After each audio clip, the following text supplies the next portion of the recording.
ably and capably represented. Publishers, Premium Times Books, or Premium Times Media Group Limited, and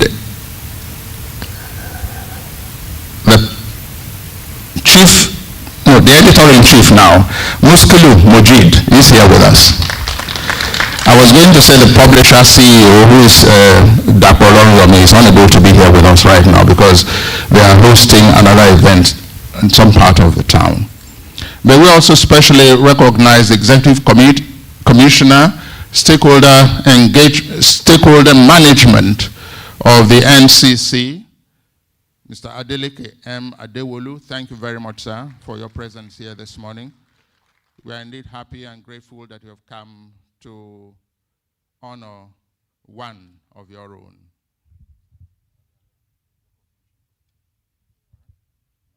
Okay. As we go along, we shall recognize some of our other friends who are here. I know that the older brother of the author is here with us. Professor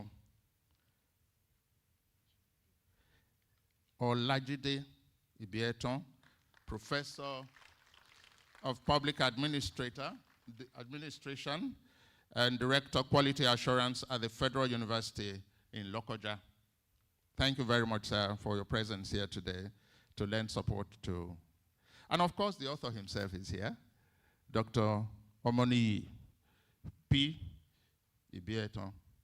Thank you very much for welcoming us all here today.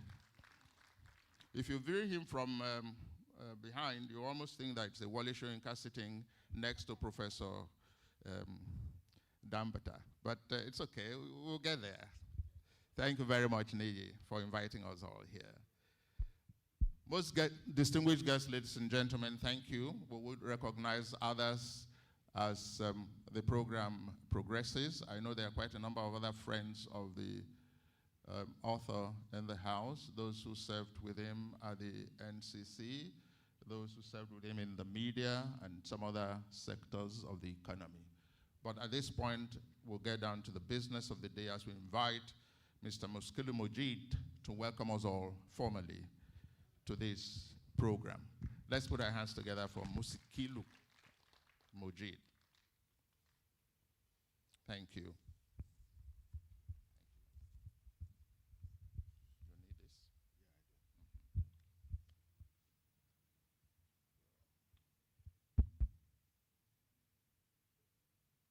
The chairman of this occasion, our special guests of honor, our reviewer, our panelists, the author of the book, all special guests here present, ladies and gentlemen.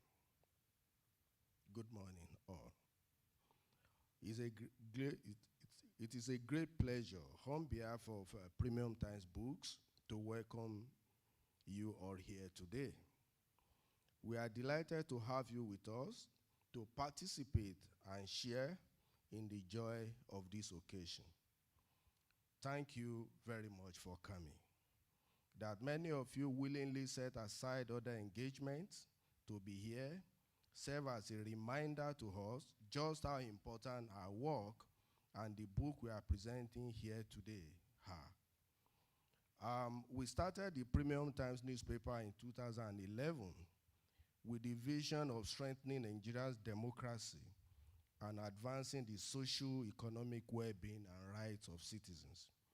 We did understand back then that we have to keep citizens and friends of Nigeria well informed so they can guard and reap the benefits of democracy. 4 years into our pursuit of that vision, we saw the need to provide other platforms for people to engage, hence the addition of Premium Times Books to our corporate portfolio. Premium Times Book has 3 principal missions, namely, to expand the reading public in Nigeria, to make essential books easily available to the reading public, and to bring books about Nigeria published in Europe, America, and elsewhere home to Nigeria. Our very first book, Naija No Dey Carry Last, by the late distinguished Professor Pius Adesami satisfied the three mission items and set the tone for future books. May Professor Adesami's soul continue to rest in perfect peace. So far, each title we have published taps into critical national debates and brings fresh perspectives into subjects of nationwide concern.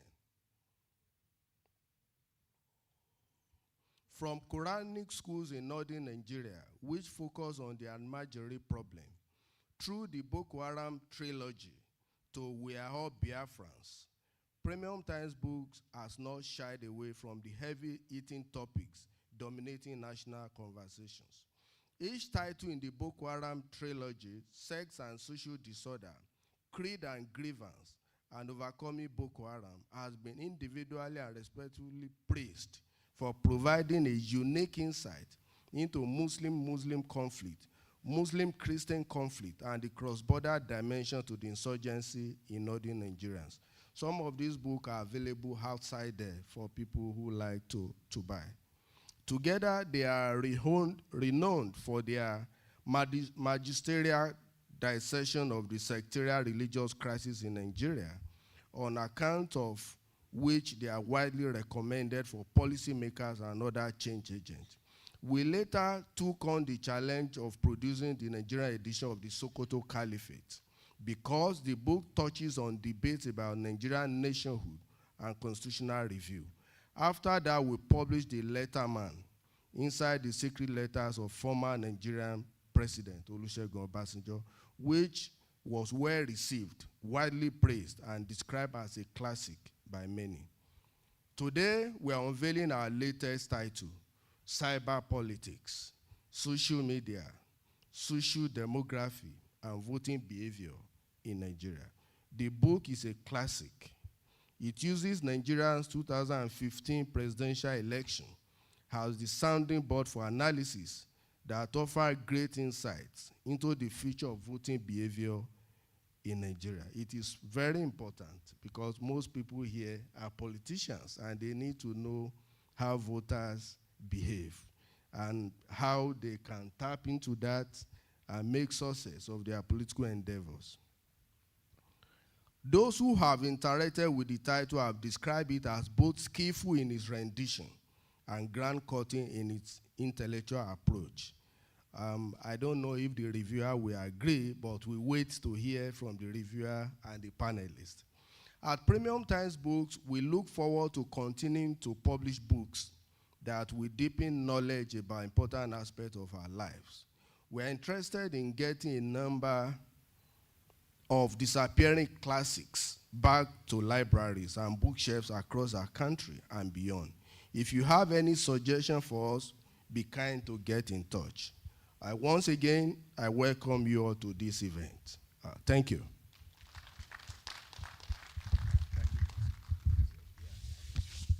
Thank you very much, Mr. Musikulu Majeed. We are indeed grateful for that warm welcome and for taking us through what Premium Times Book is doing to the body of knowledge in Nigeria. Thank you and congratulations on cyber politics, social media, social demography, voting behavior in Nigeria. May I, most distinguished guests, ladies and gentlemen, also crave your indulgence as we recognize the presence of a member of the immediate family of the author, the Reverend Canon Jacob Mr Ibietan. Thank you very much, sir. Thank you. Thank you. You know, when we rendered the national anthem, we also committed this program into the able and capable hands of God Almighty. You know, it's all part of. But may I also recognize the presence of some very good friends and colleagues of the author who are here. Professor Abiodun Adeniyi, who will be coming up a little later to talk to us. He's a professor of mass communication and deputy dean, Postgraduate School at Baze University here in Abuja. Thank you for your presence here.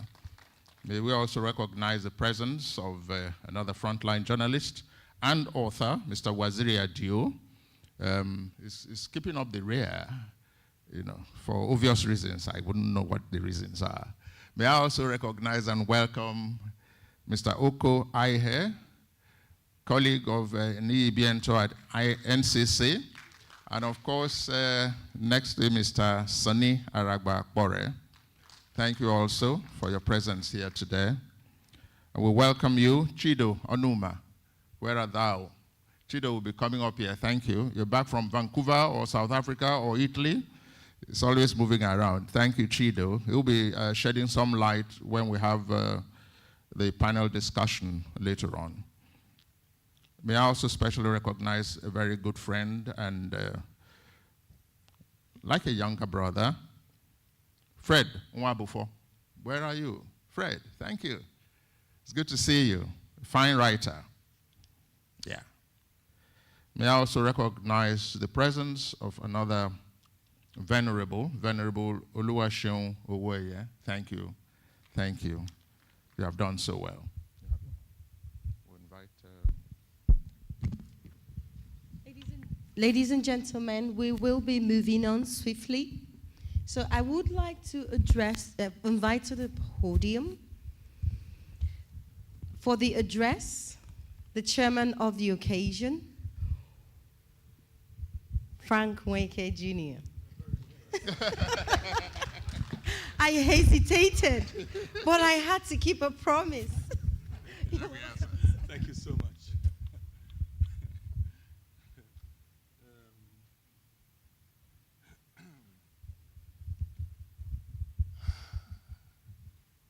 Well, very distinguished ladies and gentlemen, I don't know, I think we've gone through the protocol, so I will save you the, I don't know, depending on where you stand, I will save you the trouble. I think that all the very eminent personalities here have been very adequately recognized, so I would just acknowledge the order of precedence that has been established. But it's such a great pleasure to be here, and I'm extremely, really, really proud that I'm here at the instance of my, my former special assistant, but who has become like a brother to me, a younger brother to me. Never mind the fluff of white hair.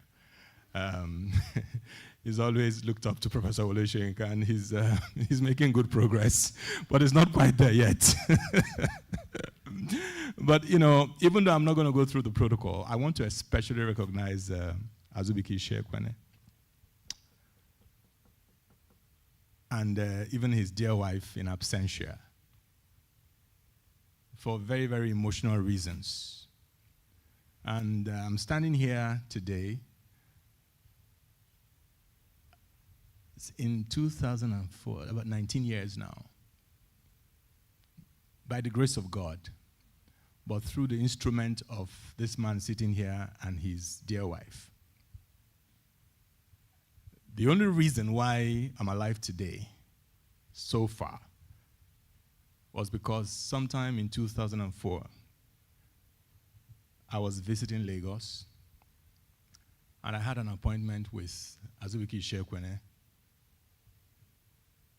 That appointment was for Saturday, because I believe that I will be rounding up my visit to Lagos on the Sunday, the following day. So I left my hotel in Lagos and went to his house to keep that appointment, but not at the time we agreed. I went earlier. When I called, I got there, I said, he wasn't home. And I said, bros, I did your house, so he said, you have started. This is not the time we agreed. There's no way I'll be home now because I wasn't expecting you at this time. So I had to leave his home and go to visit another friend of mine nearby who unfortunately has passed. I eventually returned when he called me to say, I'm now home. When I got there, I said, bros, at the Go Airport. He said, but that's not what we discussed now. Madam has made some food for you, has done this, and so many things. I said, oh boy, please, just help me convince her. He said, if I put mouth inside this matter, when you leave, the thing will be on my head. So if you manage to convince her, I don't have much use for you, you can be going.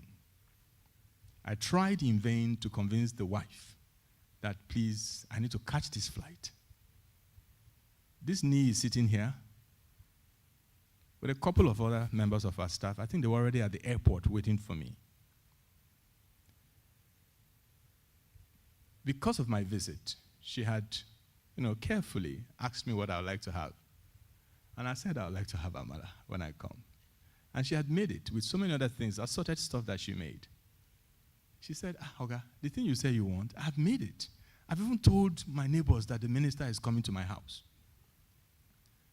You have to eat this food, though. I won't be happy if you don't eat it. In those days, the traffic was still very, very bad. This was in 2004. And if you want to make any flights in Lagos, you need to actually set out early. Anyway, to cut the story short, she convinced me. And I stayed back. He said, even the people at the airport, don't they eat? Why can't they go to the airport? To Azu's house. And we finished eating, finished drinking, and we went back to our hotels to check back in because we had checked out on our way to the... It was around 9 o'clock in the night in my hotel. At first, I thought I was dreaming because I was hearing these massive bangs on the door of my hotel room. And I was told that the president was trying to reach me at the time. And he said I must call him immediately. The amala that I ate had knocked me off, and I was sleeping. When I got up, I called the president. And he said, Frank, where are you? I said, I'm in Lagos. And he said to me, there's been a plane crash, and I was told you were on that flight. The only reason I was not on the plane was because his wife insisted I should eat amala. And that's why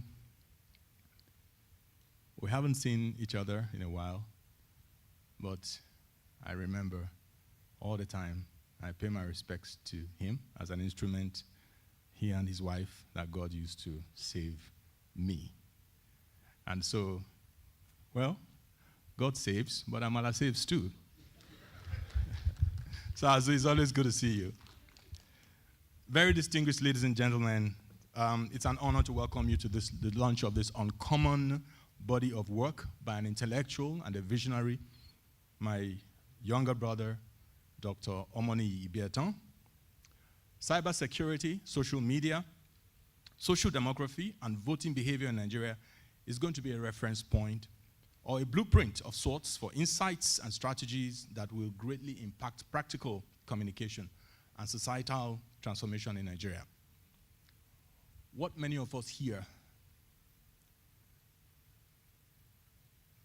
when many of us here first got introduced to social media, I'm sure that we didn't quite think that the time will come when we'll sit in an auditorium like this to actually discuss the impact of social media on our lives, on our politics, and on the world generally.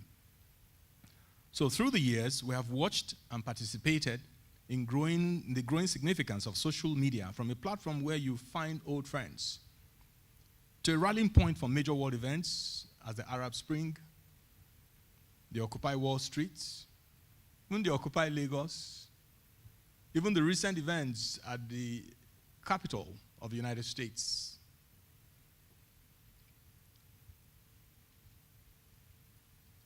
Elections across the world, including Nigeria, where our author used the 2015 elections as a case study. All of these activities, all of these events in the course of the intervening years have shown clearly that social media does have and will continue to have major impact on the outcomes of our lives, including our elections. So the ubiquitous nature of social media has made it a veritable platform to encourage free speech, quick dissemination of information, and a growing number of participants across social and political issues. And this has led to an unprecedented rise in political consciousness. And this was very obvious during the last elections. I participated. We witnessed the use of social media as a key driver for the obedient movement that swept across the country to the chagrin of the elite political class. So what was tagged 4 people tweeting in a room became a force to be reckoned with in the real world. because of social media. I also enjoyed and utilized this to the benefit of my gubernatorial campaign, hosting Twitter spaces to engage with our young electorate and building a company of supporters who drove my message about reigniting the coal city in their own communities. We saw how important WhatsApp has become for reaching individuals across all social and political divides. Ladies and gentlemen, just as is the case with most things in life, the digital effect is not without its downside. The ubiquity that gives freedom of expression and widespread access to information also gives no clear boundaries for verification of same.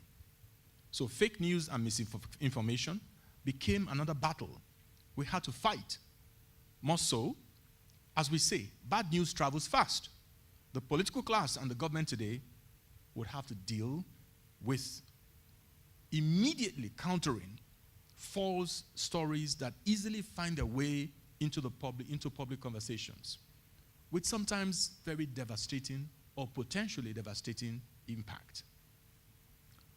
Until election morning, for instance, my team and I were countering the false story of my withdrawal from the election as my opponents had chosen to widely distribute the news that I had stepped down for their candidate. They were dead terrified. They didn't see us coming because of the quality of campaign that we ran. Because through the sheer force of the campaign team that we had and the experience that we have, we were able to really take our message to the people. And so they had to resort to the deployment of this fake news, false news, in order to discourage people from voting for us. And the irony is that, as a matter of fact, there was and there is and there may never be any consequences for such behavior. And this is the downside of social media. So we continue to witness these injurious stories through the course of the election tribunal, and you will agree that it is pertinent to address these unique challenges that we face today with the use of new media in our political affairs. So this book has presented empirical foundation for responsible journalism, for citizens to exercise more discretion both in sharing and reacting to stories in the news, and for the government to address matters of libel and unwarranted instigation of violence while respecting the fine lines of the provisions of freedom of expression. Omoniyi, Dr. Ibietan, was my special assistant on media while I was Nigeria's Minister for Information and Communication. And his patriotism, his creativity, his intellection and devotion to duty, and to continuous improvement in the Nigerian condition is rare. I'm not going to take your time to really reiterate or remind about the circumstances of our meeting, but I'll just make very brief mention. I was Minister for Youth Development at some point, and it was amongst a group of young people that had come to participate in an event put together by the Ministry of Youth Development. And I could not fail to notice the quality of his contributions, the passion, the conviction with which he pursued his points of view. That was what really attracted me to him. And it was actually at that particular event that I appointed him my special assistant. And I said, if you find this quality of young people, then you must really see how you can even get more out of them, but also help to mentor them to become even better than they are already. He's a scholar activist with an uncommon spirit of innovativeness, especially in utilizing new technologies to address a social challenge. And it was he who essentially popularized the use of new media in public communication while he worked with me. I remember how, using email, he syndicated governmental communication contents to far-flung places, both locally and internationally. That was before the advent of social media as we have them today. Therefore, I'm not surprised by his decision and determination to explore, in a very scholarly manner, the intersection of social media and politics, as well as other variables impinging on voting behavior. And so I wish to commend Dr. Ibietan for this remarkable work, and I recommend this book for practitioners and academics in the field of strategic communications new technologies, and social change. Let me also just pay my respects to Premium Times for the niche you have carved for yourself in responsible and courageous journalism and in your determined efforts to continue to hold our leaders and society at large accountable. Thank you for your support. And very soon, you're probably going to display in books from us as well, based on what is ongoing. Thank you so much, and I wish us all very good deliberations. Thank you. Thank you very much, sir. See, you didn't have to mention that name, and it didn't kill you. Thank you. Sir, just before you go, could you... Thank you very much, sir. You know, like we say, you know, he cut eye for her, so she can't stop. All right. Thank you very much for this wonderful honor. Frank Nweke Jr., thank you. Thank you. We're indeed grateful. Now we know the very many life-giving and life-sustaining properties of amala, particularly if it's blended with begiri and whatever else, azu. Thank you very much. Thank you, sir. We are indeed grateful.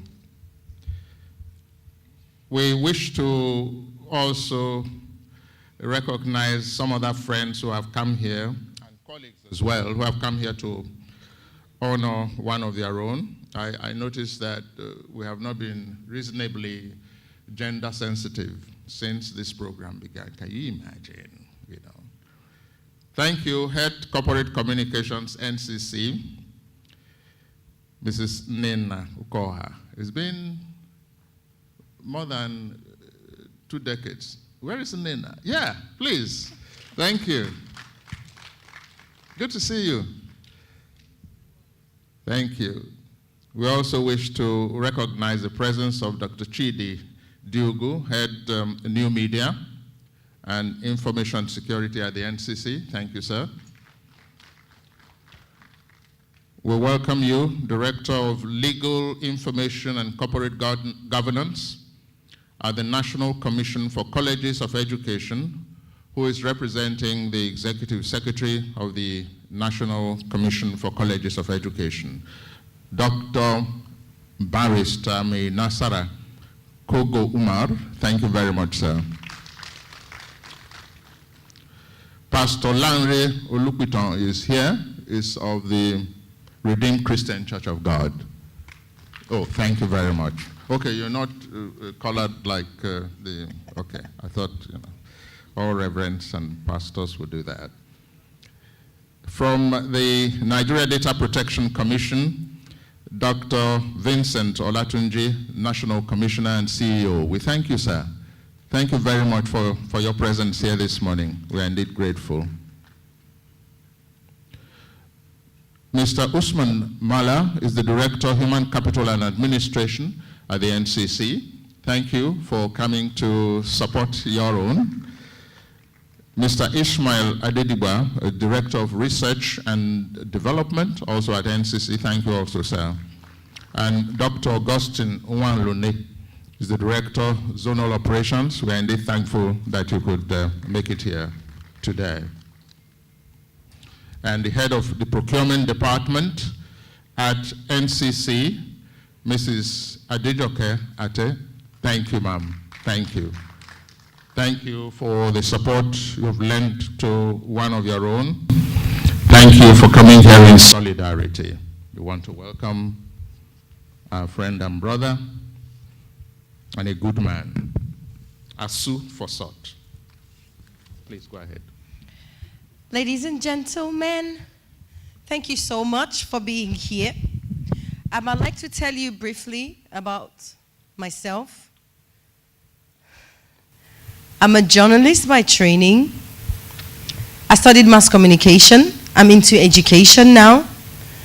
I worked with Channels Television for 9 years, and I resigned because I was broke.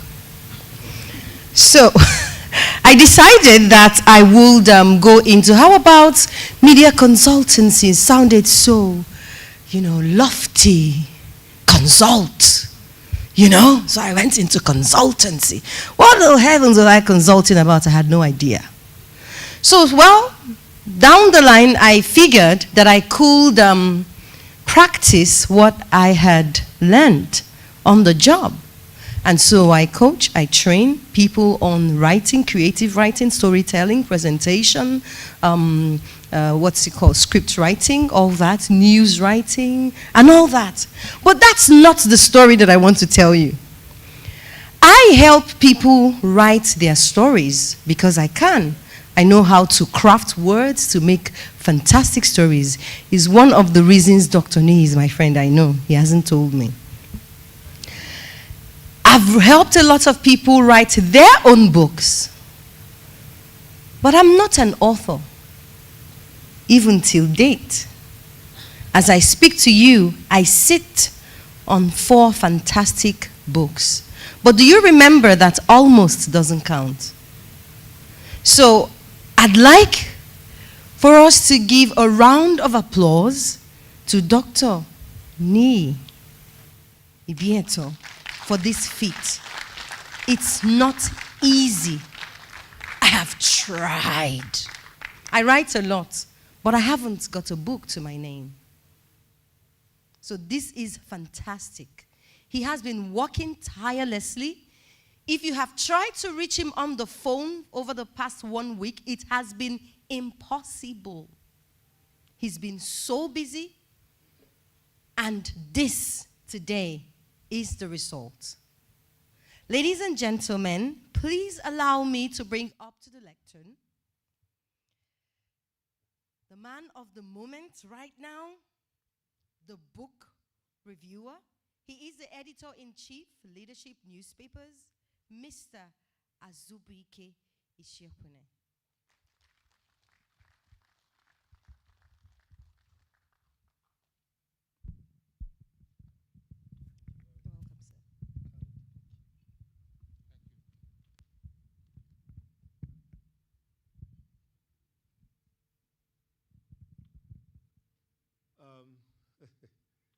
Interesting.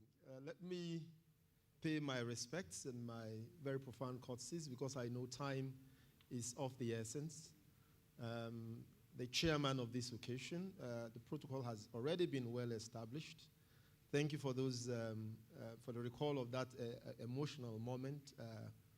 Mr. Frank Nweke Jr., former Minister of Information and a good friend of mine. I think the title that we've all been struggling to pronounce, OK Fufe, I think that's close to it. I hope it is. I would also like to pay my respects before I go straight to the matter at hand to the chairman, the executive vice chairman of NCC, and of course to the representative of the speaker, who's also here in his own right as a professor of political science and a great uncle of mine, to the publishers, of course the book reviewer, members of his family, great friends, colleagues, distinguished ladies and gentlemen. My job today is to review a book and not to review the man. But since the man made the book, I will, to slightly paraphrase Oscar Wilde, overcome the temptation of yielding, overcome by yielding to the temptation of reviewing the man. In case you don't know the meaning of the P as it appears in the middle of the author's book, which you can see behind me, the P, of course, is for Paul, the famous cousin of Peter in the many nursery rhymes that I'm sure you're familiar with. Another quick disclosure, perhaps a not so secret one. Whatever may be his current bourgeois pretensions, the author was a former Students' Union leader, first at the Kwara State College of Technology, Ilorin, and was later at the and was also a Student Union leader at the University of Abuja, where he was rusticated in the famous case of Mr Ibietan and 45 others versus University of Abuja and 2 others. The author, whose parents are from Kwara State, later re-enrolled at the University of Uyo. As a result of the disruption caused by his activism, it took him 10 years to obtain his first degree. But when he did so, boy, he did so in style. He finished at the top of his class. A great relief, as you can imagine, for his long-suffering parents, who had during his childhood also endured the scare of rashes that nearly claimed his life after the first 6 months of. Well, enough said about him for now. We might return to this later. I see he's already on the edge of his seat. But let us go to the subject at hand. Cyber politics, social media, social demography, and voting in Nigeria. When I first voted in an election in Nigeria in 1983, the internet was just newly born at that time. It had not even been properly named. 40 years later, when I voted for the 5th time, my daughter, who attained voting age only 13 years ago and has since voted only once, as far as I know, was reminding me from thousands of miles where she stays with her family about who she thought I should vote and how she thought I should vote. Well, this was by no means a unique experience. A very close friend of mine, and who was also the managing director of one of Nigeria's leading media houses, told me that at the height of the 2023 election, that the politics of who to vote for and why polarized his home to the point that he convened a family meeting and agreed that all talk about politics would be off limits until after the elections. But cyber politics is not about the last general election or about filial squabbles. It's a deeper phase in the exploratory journey of Mr Ibietan in his exploratory journey and in his interest in political communication and its sociology, which goes way back to his student days. What started perhaps as mere curiosity in his undergraduate days and in his early working life about the role of media in enhancing freedom soon found expression in his journalism and in his monographs. This passion, which later deepened in his master's dissertation, has crystallized in the formidable academic work which is the subject of this review. In 12 chapters of 460 pages, including the bibliography set against the background of Nigeria's 2015 general elections, Cyber Politics examines the theme of cyber culture, social demographics, and political communication. It is a subject that evokes decades of research, but which nonetheless retains its fascination as scholars continue to explore the fraught question of why voters behave the way they do, especially during elections.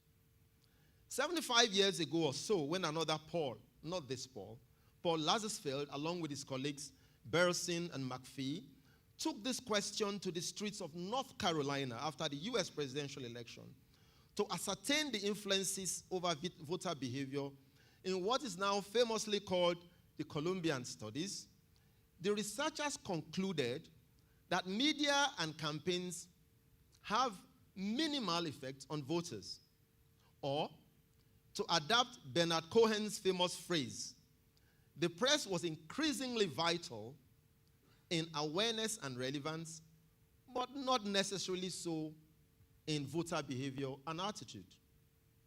But keep in mind that before Lazarsfeld and others conducted the Columbian Studies, contributions from social psychology in the 1930s, especially following the impact of the Hollywood, which was then on the rise, and Hitler's exceptional propaganda during the war, had created the impression that people were, in quote, sitting ducks for information. In technical jargon, this view of knee-jerk reaction to information consumption is what is called, in quote, the hypodermic needle theory. The social context for it in Europe at the time was that it was unlikely for Hitler, especially, to have succeeded if individuals had not become isolated, atomized, and left completely vulnerable to bullet propaganda. But by the time Marshall McLuhan wrote his book, The Gutenberg Galaxy, in 1962, expressing the view that instantaneous communication would undermine geographically based power imbalances, the world had almost gone full circle from Laswell to Lazarsfeld to Mervyn DeFleur and other scholars whose studies showed that social factors also play significant mediating role in information consumption. So, what is the point of cyber politics? By the way, except we want to commit the grammatical blunder of people who say things like make a 360-degree turn, when they actually meant to say make a 180, because a 360-degree turn takes you exactly back to where you were. So except we want to commit that grammatical blunder, how can a world in which Donald Trump still believes he can rile up voters on Twitterverse be said to have moved significantly from the hypodermic needle? And wasn't it also widely believed that social media played perhaps a direct consequential role in the Arab Spring? In parts of cyber politics, but in far greater detail in chapters 1, 5, and 6, the author not only examines earlier studies on the impact of social factors, including, for example, peer, opinion leader, and family influences on voter behavior, the author also sets out the broad objectives of the book, raising issues that are both specific and contemporaneous in value. In other words, instead of leaving the reader to wonder what happened on the streets of North Carolina in the Lazarsfeld studies decades ago, he gives the reader a sense of what happened in Gwagwalada and uses cyber politics and 2015 election as a case study. So from North Carolina to Gwagwalada, he sort of brings the impact of the study home. The book also explores, among other things, the question of whether political conversation amongst Nigeria's 33 million active social media users, especially the influencers, as of 2021, had any significant impact on the outcome of the 2015 election. Interestingly, at page 59 of the book, you would find that the winner of of that particular election, President Muhammadu Buhari, said, in fact, that social media helped him win. Well, did it really? And could it mean that President Goodluck Jonathan, who in 2011 actually announced his intention to run for the presidency on Facebook, did he then lose that space? Or were there other factors that President Buhari did not account for when he made that statement? Well, you have to read the book to find out. Cyber politics was, of course, not the first to venture into the subject. In chapters 1 and 4, for example, the author cites other studies that had also touched on the subject as well. What commends cyber politics, however, as we see in chapter 3, is its laser beam focus on the role of 3 pre-selected social media platforms: Facebook, Twitter, and WhatsApp on voter behavior, especially during the election under reference. Whatever anyone says, and we have heard my good friend Okefufe Frank Nweke say this morning, that social media well works. Well, but whether it counts at the ballot is another matter. And of course, it's also a subject under investigation in the book. What do I mean? When it became obvious, for example, during the 2023 elections, that political advertisements were not coming to leadership as we had projected, I called some of the folks in one of the parties who are friends of mine, and I asked them, I said, why are we not getting the adverts as we thought we would? You want to hear what their response was? Well, they said, sorry, one of them said, we are doing more on social media now. I was scandalized that folks who had built their reputation on the mainstream had literally abandoned their friends. But I took their explanation with a heavy heart. Why? A BBC online study, and the reference is available when you get the paper, you'll see it, said, and I quote, I'm quoting directly from that BBC study now, politicians are investing heavily in the use of websites, blogs, podcasts, and social networking websites like Facebook and Twitter as a way of reaching voters. The quote continues. During the 2019 election, the BBC study continued, the Conservative Party, of course, the Tories, spent £1 million on Facebook alone. At a point, they ran about 2,500 ads on Facebook. After explaining the meaning of such frequently used words as cyber politics, social media, networks, voting behavior, and public servants in the opening chapter, the author explains at page 63 that the three social media networks were chosen because of their capacity for sociality, specifically for the following qualities: cognition, communication, and community. And these are, of course, the soul of social media. In chapters 4, 5, 9, and 10, cyber politics deals in extenso with questions about research, theory, and models, which brings the intrinsic perspective of political communication in Africa. These chapters are complete with bar and pie charts, pyramids and grids, analyzing data collected from the sample population. The text will be of significant interest, in my view, to academic and communication scholars. For example, the author argues at page 322 that polymediation, or the interaction of multiple social factors, including opinions of persons and the respondents whom the respondents respected, books, historical events, and global events, are also predictors from the social media that also tend to affect voting decisions at election time. As of the time of writing this review, I did a bit of anecdotal research.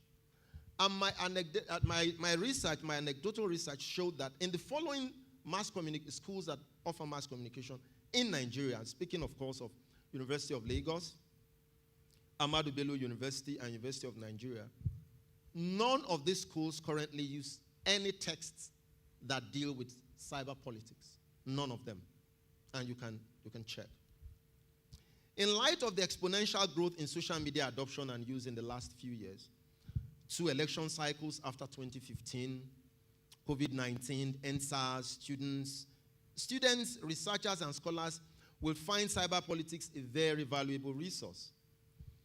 I suspect, however, that non-eggheads might find the book, well, a bit tedious, in spite of its high edit quality, clean pages, and great production quality.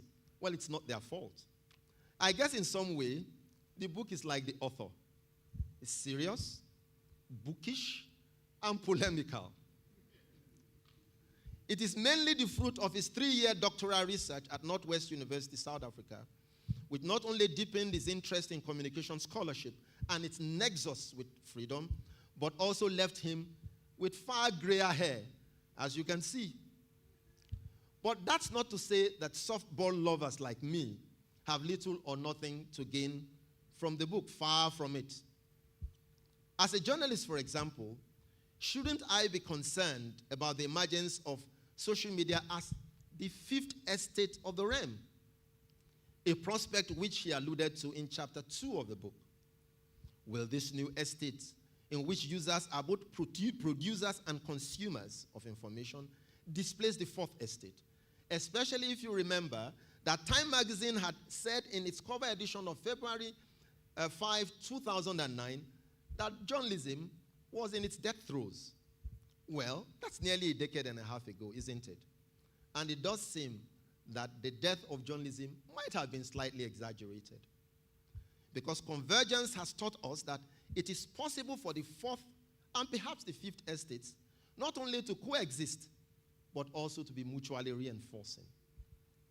Cyber politics helps me as a voter to ponder if the social networks that I belong to or the influencers that I follow have any potential effects on my voting behavior, especially in terms of mobilization or my actual voting decisions. You know, sometimes we love to think that I'm my own man until you realize, like Pavlov's dog, that someone somewhere might indeed be pulling the strings. But it is true, as the author said at page 317, that social media influencers, but is it true, as the author said at page 317, that social media influencers are motivated? I'm taking his direct words now. Social media influencers are, quote, motivated by to undertake organized campaigns during elections, largely due to the need to bring out a better social order. Is that true? It does appear to me, and perhaps this was unique to the 2023 election, that social media influencers were just a force for good as they were a force for mayhem. The sludge of fake news sometimes unleashed by the so-called influencers, not to mention the toxicity of the avatars in that space, who often insisted that it was either their way or the highway, left people like me bereft and alienated. What about the adverse effect or the adverse role of big tech in privacy breaches and data manipulation? I'm talking, of course, of Meta, which is Facebook. The $725 million settlement over Cambridge Analytica. And, of course, the new owner of Twitter, who bought Twitter for $44 billion, and the games that Twitter now plays. Are all this supposed to be out of the do-good motivation? It will be interesting to see how Cyber Politics 2.0 or any other research into the 2023 elections explores this episode. Finally, there's something in the book for every politician, but I hope I'm not committing business suicide by disclosing this. In chapter 9, Cyber Politics not only explores the role of Facebook, Twitter, and WhatsApp in voter behavior among other social demographics in 2015, it also examines the elements and utility of these social networks and their resonance with voters.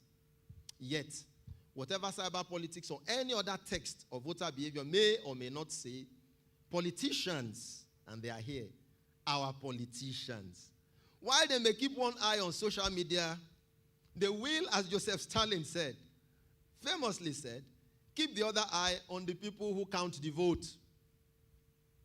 So, you can see that in spite of his serious approach to life and literature, Dr. Omoniyi Ibietan still manages to produce a book that offers something of interest to a significant collection of groups.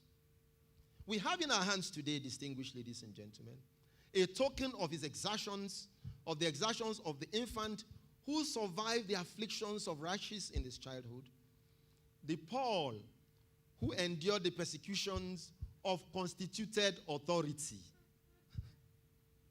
The author is a scholar who is living the cosmology of his name, Omoniyi, not only by bringing honor and pride to his work, but also by expanding the meaning of his surname, Ibietan, beyond the denotative geospatial sense of immediate family relations to the global community where a simple device and its uses is fundamentally affecting our shared values and perhaps shaping our interests as well. Now you understand why it is not possible to review the book without first reviewing the man. As the conversation continues, distinguished ladies and gentlemen, I commend the book to you without hesitation, and I thank you for listening.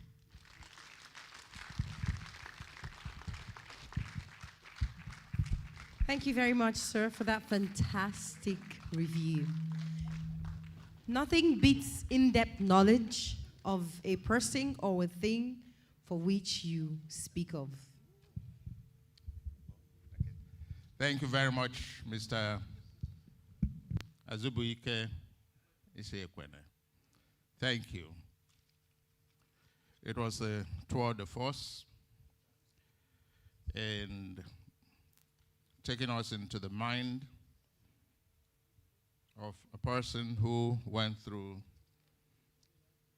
so much to be where he is today. May I, before we move on to the other section of the program, recognize the Assistant Director, Nigerian Office for Developing the Indigenous Telecom Sector of the NCC, Aderunke Shola Ogunshola. Thank you very much for obliging us with your presence. We are indeed grateful. Please, where are you?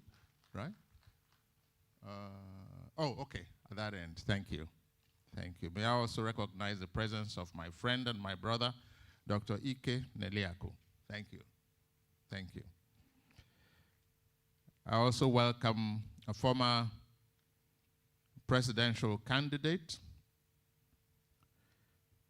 in the 2019 presidential elections. He flew his flag on the platform of a very interesting party called Abundant Nigeria Renewal Party. But today, yes, Mr. Tokwe Kolade Fashua, thank you very much. But he's today the CEO of Global Analytics Consulting Limited. Thank you very much. You know, Abundant Nigeria Renewal Party.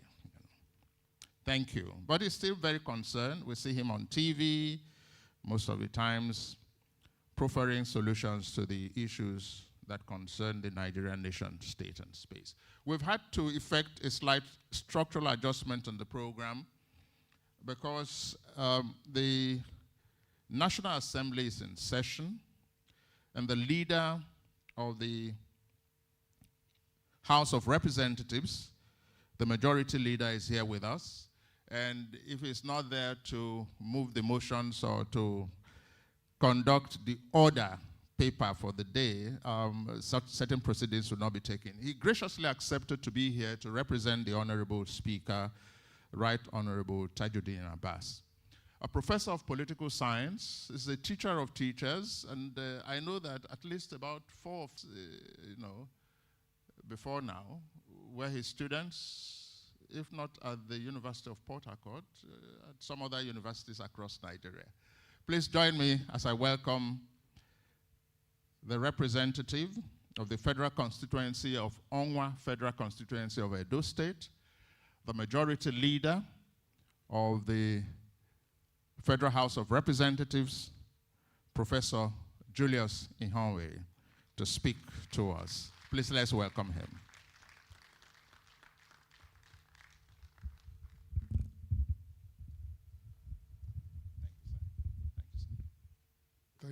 Thank you very much, Ohi.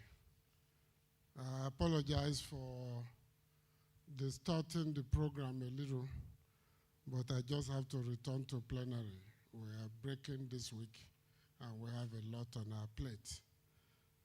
But I just had to be here, even on the strength of my own personal invitation. Let me join others in standing on existing protocol to save time, but more so to congratulate Niyi for, as usual, doing a great work. I have not read the book, but I've listened very carefully to Azu's review, and I know he hid a lot of things from us so that we'll go and read the book. I know him well.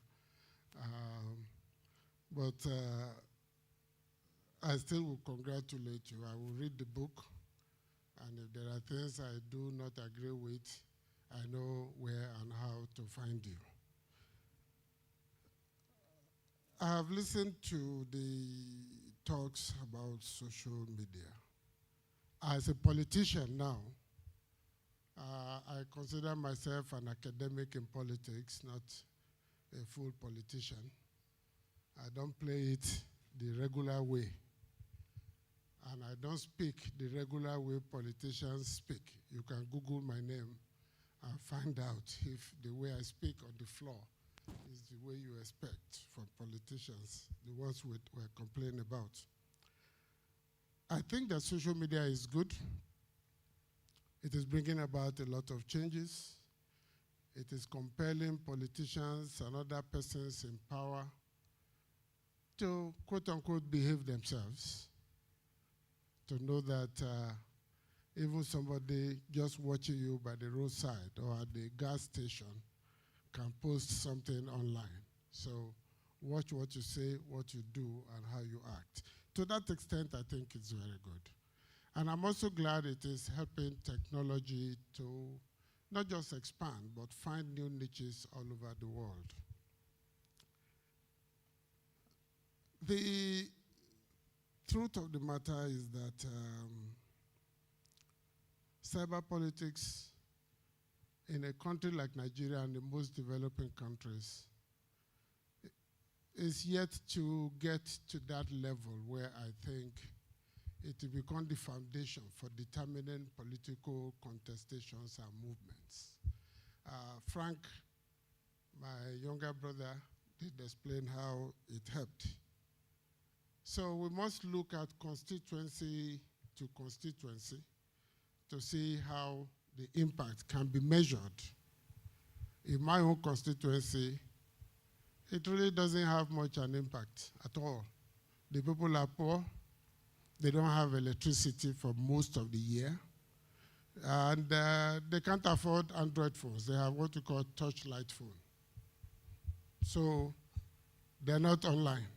The ones that are online are in Lagos, Abuja, etc., and they don't come home for politics. So they don't vote. They registered outside. So, and then with the security situation, many of them will tell you, I cannot afford the ticket from Lagos to Benin and then Benin to Auchi. If you know about Benin-Auchi Road, you know it's a death lane for kidnappers and others. So it means that the extant socioeconomic and political balances at times work against the effectiveness and impact. So that when we talk of cyber politics in those kind of constituents, you still have to put your foot on the door in the field. You have to meet with market women, with churches. You have to go to the market yourself. You have to get to youth groups, hunters, herbalist association. You even have to meet with motor park drivers. Don't go there, then you don't want to win. And you have to talk to them. You can't send representatives. They want to hear from you, but they also want to see what you will put down after talking. And they can't get that from you on Facebook. So I believe that it is a positive impact on the dynamics and dialectics of global politics and engagements, but there are specificities that we must consider and see how it goes. Even in Azu's constituency, I'm sure he knows how many Nigerian newspapers produce and sell 500,000 copies in a country of 200 to 20 million. We are not reading. We prefer instant news like Twitter. Just one paragraph somebody has posted, and we are satisfied. I think all of us are looking for shortcuts. Analysis is gone. Research is gone. Where are the libraries, even in our best schools? The problem, as I see it, those who dominate the social media, most of them are suffering deeply from the decay and dislocation and deterioration of the educational system of the country. Go to many political science departments. The students don't even have copies of the Nigerian Constitution. They don't even know that at a time in this country, the regions had their own constitutions. So when you talk of state constitutionalism, they think, what's this man talking about? That some regions even had embassies abroad. They don't know. The school system the de-ideologization of our educational system is creating a problem. What Facebook, etc. Who analyzes class positions, class dispositions, class engagements, the factions and fractions, even within the dominant classes, to know that not all persons called bourgeois is necessarily an enemy of the system. You don't get that in most parts of social media. Everybody is a thief, everybody is a bourgeois, everybody is corrupt. That is incorrect, even in the Nigerian situation. How many people on social media bother to pay attention to the difference between liberal democracy and illiberal democracy? No, everything is liberal democracy. It's not true. When you see an illiberal democratic system, it has all the trappings of democracy. Multi-party, periodic election, independent, whatever you call it. But beneath that is gatekeeping, authoritarianism, despotism, gatekeepers who make sure that nothing changes. Those who don't want any adjustment, amendment to the extant socio-political balances and power relations. Do you get that on Facebook, on Twitter? Or even the difference between democracy and democratization. We're in a democratic system. Who told you that? It is actually when you move from democracy to democratization, where the people, their communities and constituencies are in the seat of power and define and determine the content and context of politics. Then you can begin to talk of human rights, gender equality, etc. Why did those gender bills fail in the House of Reps when we were doing constitution amendments? Do you get that on Twitter? They say the truth is that Twitter is good, it's sexy. I'm on Twitter, I'm on Instagram, my SMM is there, social media manager. She's good at what she does. But I know if I want to communicate with my people, those handles are almost meaningless to them. The traditional rulers, many of them are not on Twitter and etc. So we need, and I'm sure when I read your book, I'm sure you dealt with some of these issues because you have also engaged them. So I want to thank you for doing this book.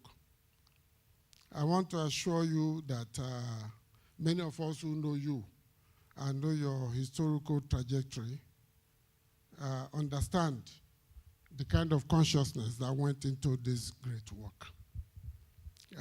I want to also not forget to bring you the apologies of Mr. Speaker. But 2 quick points before I sit down, or I take my leave because I have to return to Parliament. NSAS.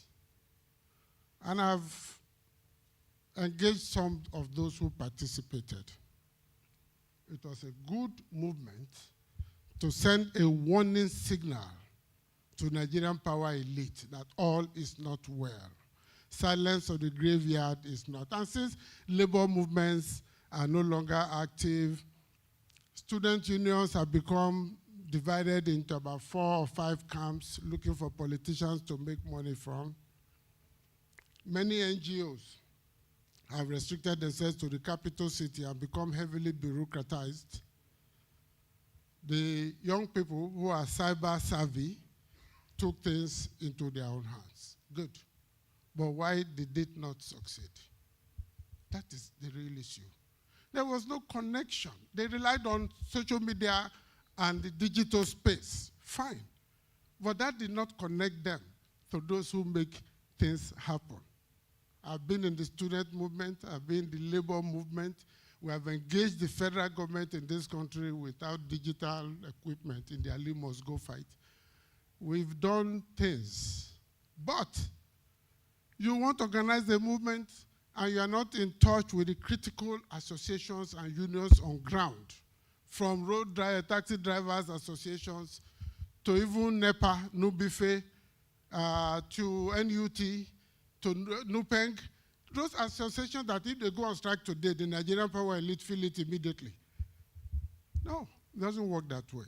And it was not surprising that it was hijacked by persons they didn't count on In our days, we know how to keep the thugs away, because you negotiate it before you embark on action. So the whole 3 C's we used to talk about, of consultation, first to know how things are going before you jump to confrontation is very, very important. I came out from politics after my second election saying, a politician that says, I trust the electorate, has not seen real politics. Until the votes are counted and declared, people eat in my house in the morning and then go and vote against me. And they still collect money from you. And you wonder, what happened here? Some people shared money a day before we voted for the speaker. How did they end up with 3 votes? They shared the money, foreign exchange. So the point I'm making essentially is that the dynamics of engagement is still very, very large out there. And if we should not rely on these social media handles and platforms as the be it and be it all to bring about the kind of change. Change will be brought about by people utilizing technology, information, knowledge, alignment and realignments of social-political forces, a proper dialectical historical understanding of the social formation, so that you know who your enemies are and who your friends are. And you follow Anthony Gramsci's prescription of the rules of engagement. Either it's a war of movement, a war of position, or underground warfare. If you don't understand that, don't engage in any struggle or battle. You will lose so woefully, and you'll be surprised that, how did it happen? I spent 1 billion, 10 billion, and it didn't work. I want to thank you. Let me stop there, and let me return to Parliament and go and do the work they sent me there to do. May God bless you. We'll be in touch. I want to commend you again. God bless you. You have not left the field of struggle. Somebody said you were bourgeois. It's not true. I know you very well. You are not. I think it was Azu who said so. Don't mind him. Thank you very much, everyone. Thank you. Please, let's keep the applause going for Professor Julius Ihonwe. I still have challenges identifying him as honorable member, House of Reps. I see him more as my prof, and who has led quite a number of us in the trenches. He still belongs there. We also remember the Nadeco days. Thank you very much, Prof. Thank you. Thank you. We're indeed grateful. We also say thank you to the head of human capital at the NCC, Haja Hafsat Lawal. Thank you for obliging us with your presence. Thank you. And the secretary to the Nigerian Communications Commission, Mr. G.T. Muhammad. Thank you also for obliging us with your presence. We are grateful that you are here with us. I know there are quite a number of other friends who joined us while some of the speeches were going on. We thank you. I think that Prof has set the tone for the discussion, so we still crave your indulgence to stay with us. We're informed that it's very, very likely that the President of the Senate will still join us. He has given his word. We want to believe he's a man of his words, with an uncommon approach to issues, uncommon transformation. So we'll go into the discussion session on cyber context of political communication and the implications for democracy. It was like Prof. Julius Ihonwe set the tone. So maybe we'll take off from there. My colleague would invite the discussants onto this end of the hall. Go ahead. Thank you, ladies and gentlemen. If were I to be on that panel, I will start from 2 things. One, what the book reviewer raised, Mr. Azu, 4 people tweeting from a room, and then what Professor Julius Ihonwe just pointed out, that before you begin to confront, you must consult. I would like to, I would put these side by side and then the discourse would happen. But maybe sometime in the future, I would be on a panel. So today, I would wish to introduce to you the panelists for today's discourse. Let's invite the Mr. Majeed Dahiru. Mr. Majeed Dahiru, writer, public affairs analyst, and CEO of Orascom Resources. You're welcome, sir. Please to come. Ushers, please. Thank you. Let's also go to Abiodun Adeniyi, the Professor of Mass Communication and Deputy Dean Postgraduate Studies, Baze University, Abuja. You're welcome, sir.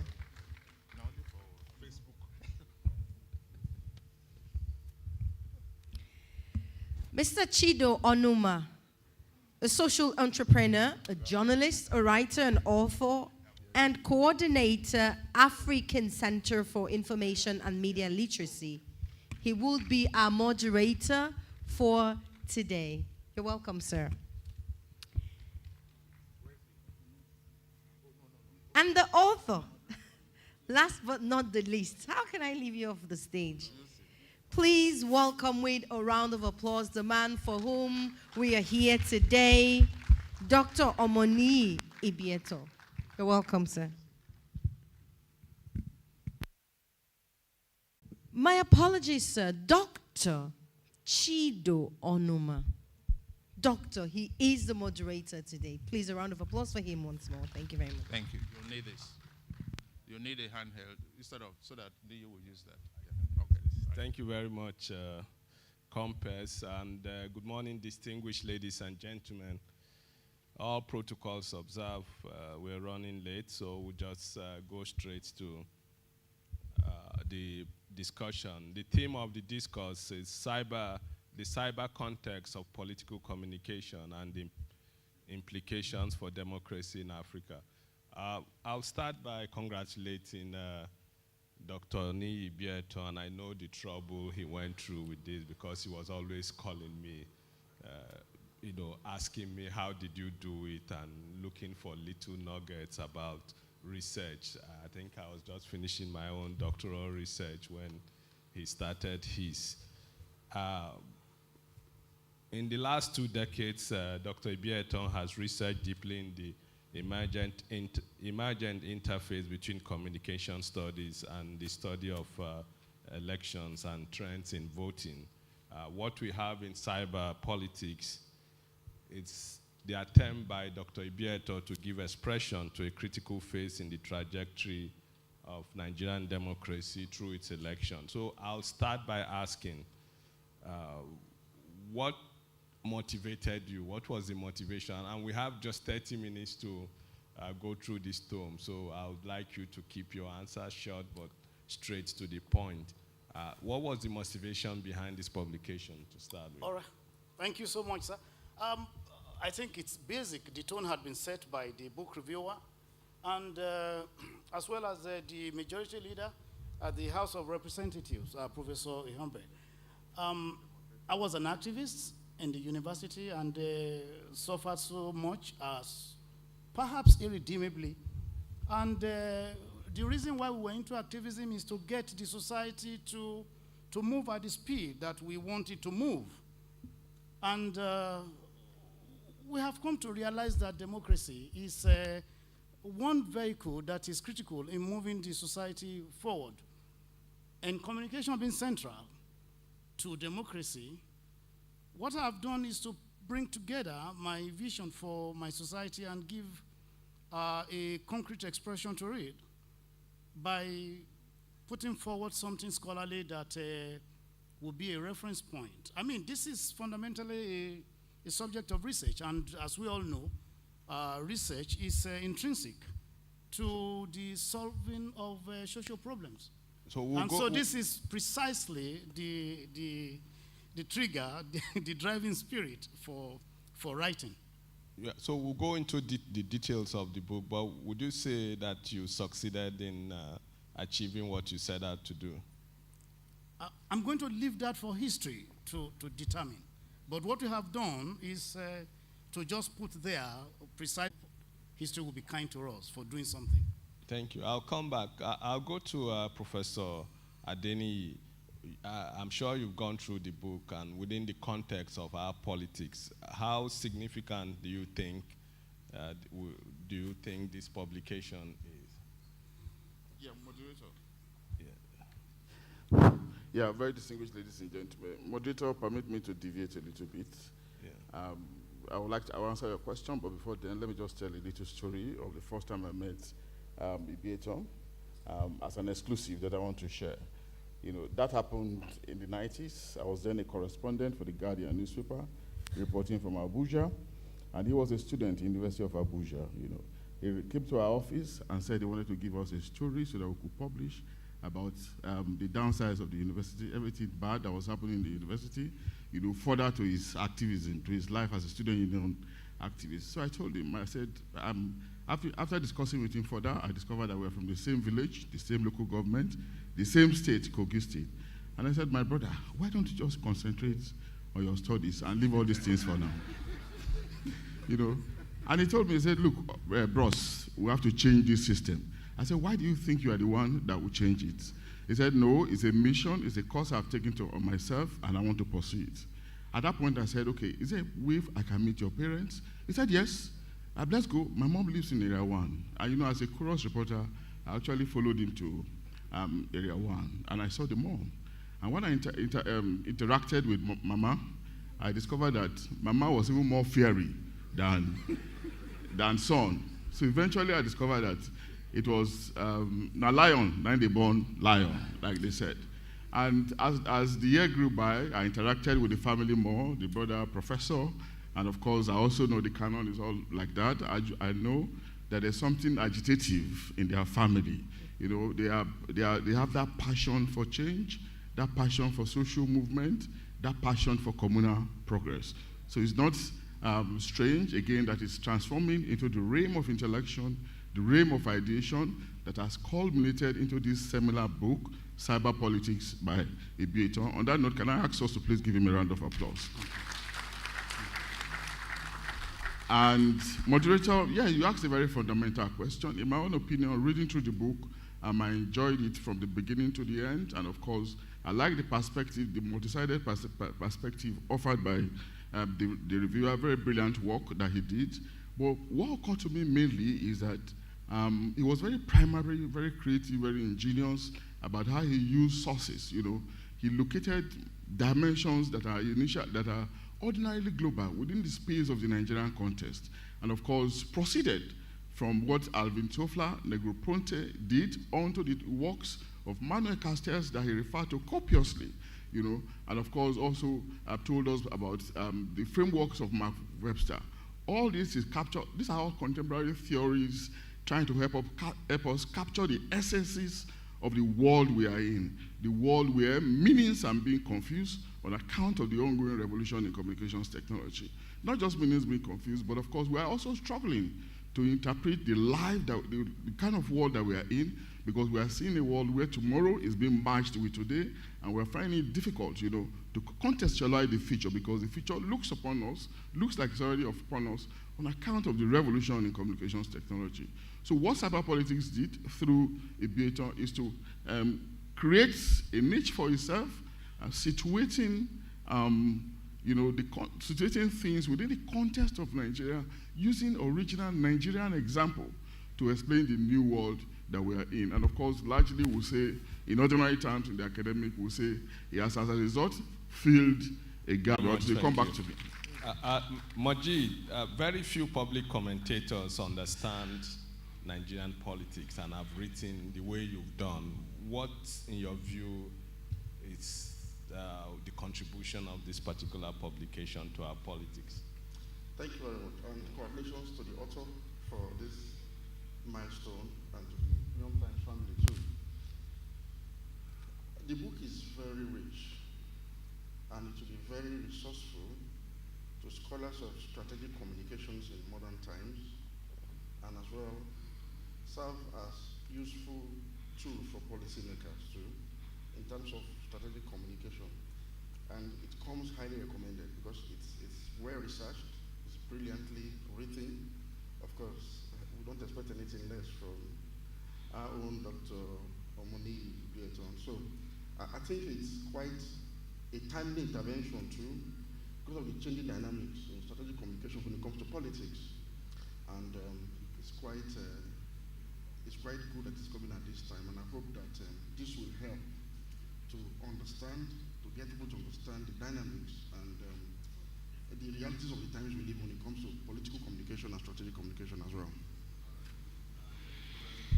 Look at the findings in the book, and this question I'll throw to the three of you, but I'll start with the author in terms of telling us what the key aspects of the findings is, and then Majeed and Prof, you situate that within the context of Nigerian politics. So, what are the key findings of this publication? All right. Thank you very much, Dr. Onumah. Fundamentally, you know, if you listen to Professor Ihombe, I mean, a scholar in his own right, he had talked about dimensions to politics other than what we see on social media. And so I'll say to you that of all the predictors that we measured, we found social media to have constituted less than 10% in deciding, in helping voters to decide who to vote for. And we subjected this to, very basic methodologies and designs. In other words, social media is critical. They are just there. You cannot escape their messages.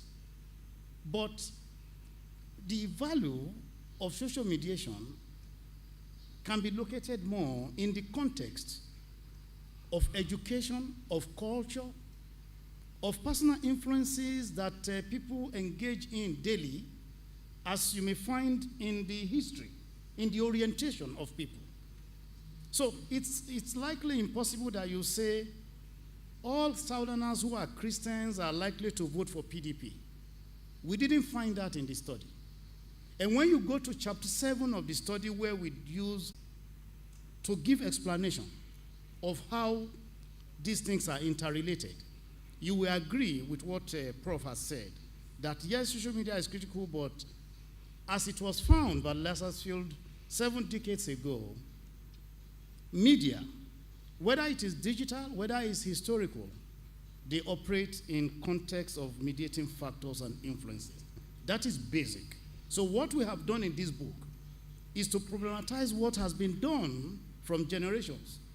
Perhaps almost 100 years ago, beginning with Harold Laswell's doctoral thesis on the propaganda in the First World War, up to what we have found with Obama's use of media. And so the point that you will find in this book is to restate the fact that the social context, the social field, produces several factors that coagulate the reason why we have come up with that theory of channel factor model to distinctly say that channels and factors work together to determine political communication. So I think this will be the clincher, if you ask me. Channels are important, I agree, but specifically in the Nigerian context, vis-a-vis our election, would you then say that social media is overrated? I think that would be inappropriate, because if you go to the other chapter in the book where we did a narration of how social media influencers affected the decisions that the electorate took, you will know that social mediation is a central factor. But I'm saying that if you have a ratio, if you have a... Yes, give and take, what would you say is the percentage? I would say that the study that we did, which is a mixed methodology, a mixed methodological design, is truthful, is factual in revealing that if you give 10% in a spectrum of factors, if you give 10% to social media, then the social media is not a phenomenon that we can dismiss. That is the point I make, that social media is critical, but it operates in the context of certain mediating factors and influences. Thank you. You will dismiss social mediation at your expense. By the way, let me make this clarification quickly because we need to do some conceptual clarification to get it point rightly. What we are experiencing today is digital social media. Social media did not start with the advent of the internet. All of us were on campuses. When you see notice boards display articles on campuses and people go there to use their pen to write, to say this is trash, you are not serious. The vice chancellor is a thief. That is social mediation. True. But it is not in digital context. True. So what we have found is we have digital social media, and the power is inherent in what technology has made possible, because it's a dual duty, you know. The human sociality interfaces with technology, and so the effect of digital social mediation, of course, transcends what we have seen on our campuses as students. All right. Again, looking at the theory of channels and its impact in terms of mediation, the way people act and think, and in this case, votes perhaps, what would you say? How would you say this affected not just the election that Dr. Ibietan looked at in the book, but even the more recent divisive election we had a few months ago? Well, mediation has been a problematic thing, not just within contemporary context, but even in historical context, you know, because there's been a question, a continuous tension between objectivity and subjectivity, and it makes it very difficult, really, to locate what the truth is. And of course, when you cannot locate the truth, it creates problem for reality. And when you cannot define what reality is, it also creates problem for knowledge. And the overarching end product will be problem of understanding, you know, which is supposed to come with consequential mediation on the part of the receivers, you know. And in this context, the receivers will be electorates. So it's a continuing conversation which we may not be able to place our hands on. But I'm very confident that systems and societies often get around it, you know, if they create some good level of literacy, some higher level of literacy, which could happen either on the structural plane through normal regular education or through some interventionist program like sensitization, awareness creation, etc., etc. We can't, the factor of social media as a mediating agent, you know, cannot be really efficient. You know, we have to find a way of locating it within a system and within a society. I think it's much more effective in much more or relatively civilized societies like the West, you know, countries we describe as civilized, much more than we'll find it in a country like Nigeria or some other African countries. You know, no thanks to pervading illiteracy, lack of understanding, and of course, ravaging poverty that is ravaging us. Before you stop me, moderator, you know, but what is also very important is for us to understand that apart from the widespread division that exists between the West and the South, or between the West and the rest of us, division at the level of progress, social progress, it's also division at the level of knowledge production and knowledge sharing. And it reflects again in the work of Ibietan, you know, because you can see running through the work, it was very lavish, you know, of course, understandably so, I beg your pardon, with the way he quoted some famous authors, Manuel Castells, for instance. And what Manuel Castells did essentially was to say that the new world we are in is like a simple network, and countries within the world are like units. They're like nodes in the network.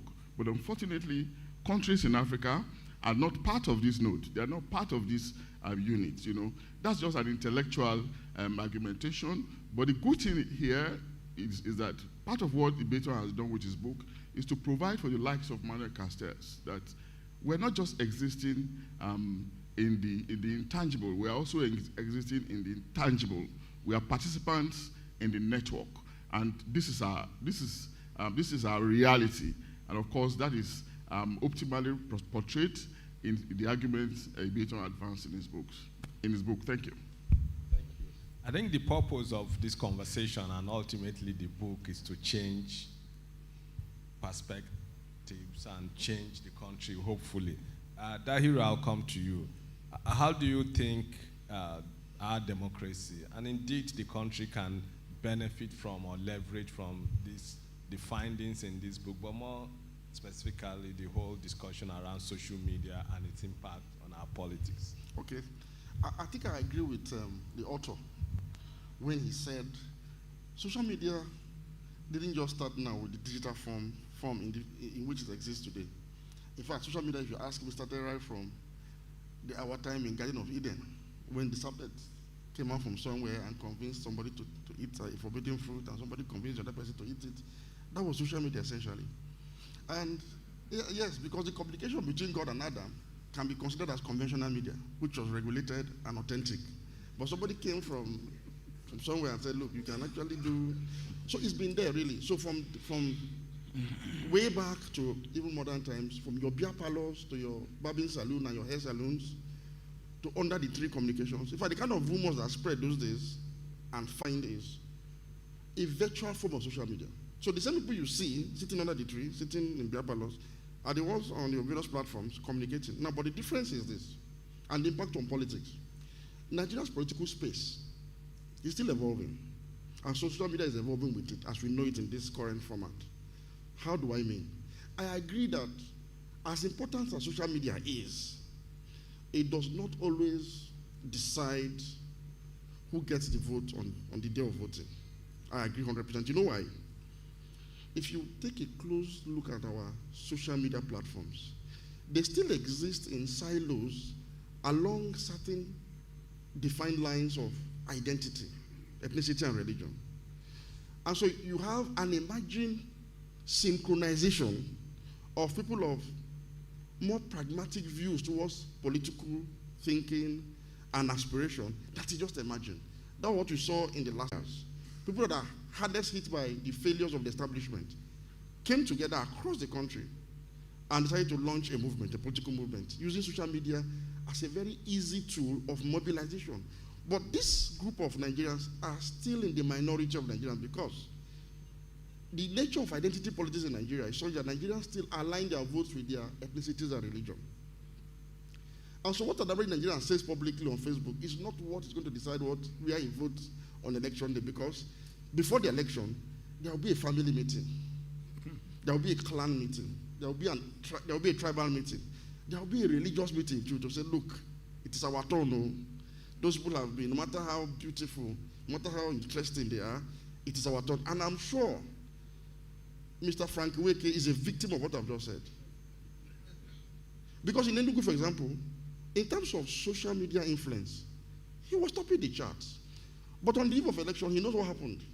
And its candidate had to leverage so much on an ethnic bloc of support to be able to challenge the PDP candidate and, of course, the other candidate. And somehow that thrust the Labour candidate slightly ahead in the polls, even though at the end of the day he didn't clinch, the ultimate trophy. But it tells you that beyond the social media, on the eve of election, certain communications took place socially as well, but not in the media, not on digital platforms, to decide how we are going to vote. And I'm sure, I don't want to give too many details, not to be prejudicial, because the case is in court, but I'm sure he knows what I'm talking about. So these are the factors that we must take note of. But however, I think that if the political leaders, the leaders of thought, are able to continuously reduce the impact of identity politics and begin to evolve Nigerian citizens into a pragmatic level of clear political thinking of needs and wants along economic lines, social media's influence will continue to expand because it can synchronize and aggregate Nigerians from far-flung places into distinct lines of ideology. But until then, social media is still an emerging force. Thank you very much. And I know I always like to engage you on identity politics in Nigeria. We have about 7-8 minutes to round up this session. So I'll just quickly begin closing remarks. We'll start by Dr. Ibietan. Now that you've gotten this rave review and success of this publication, of course, you need to do a lot in terms of pushing it out and making sure it gets to as many people as possible. What are you thinking next? How are you going to leverage on the success of this particular publication and which area of work?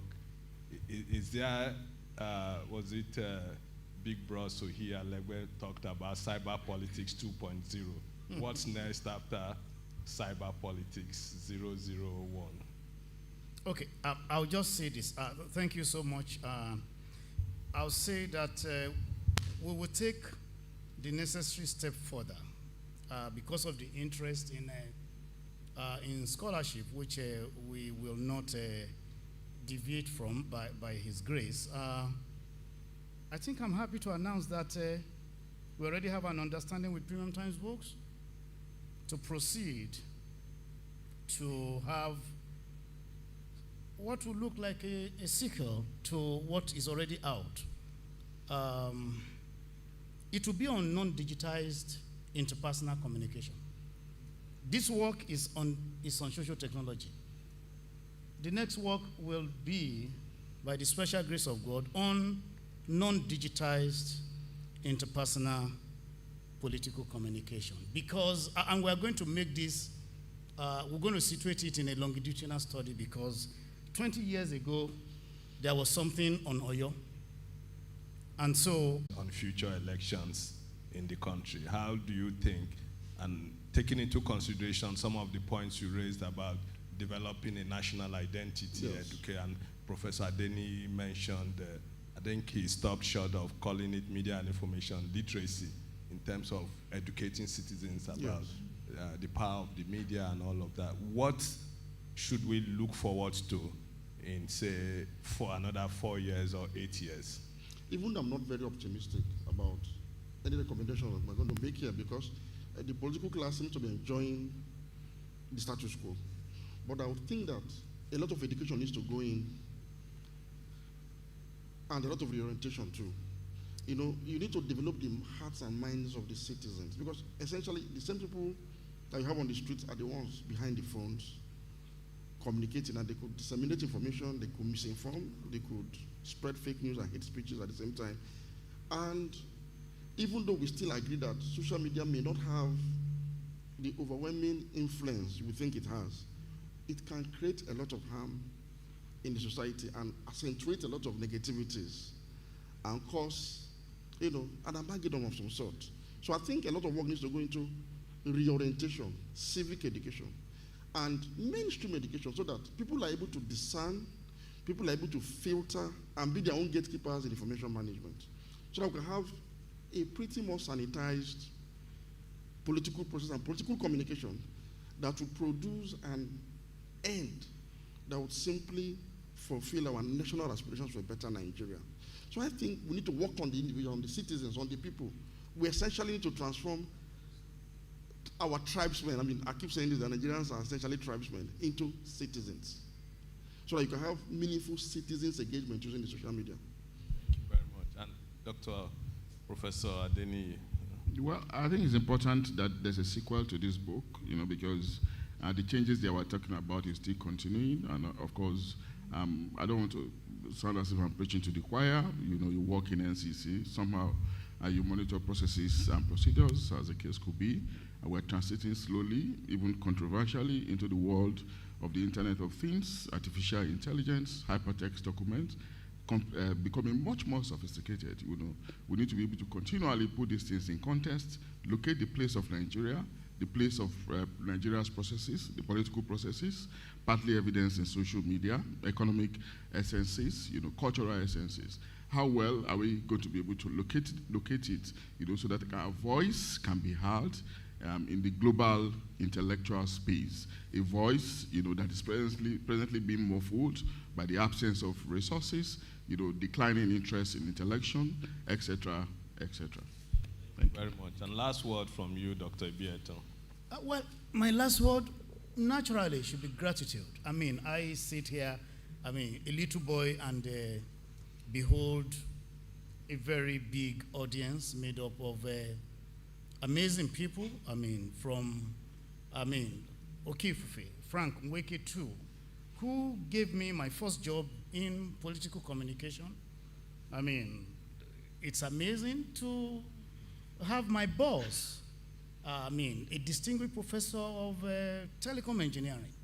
And I talk of the CEO of NCC, sit to listen to me, and of course, his colleague, Barrister Dewolu, Mr. Azu, the faith that Premium Times demonstrated, it's amazing, you know, in the world.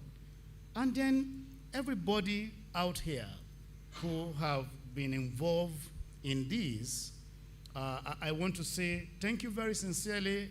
I feel so honored. I'll be eternally grateful to you. Thank you. Thank you very much.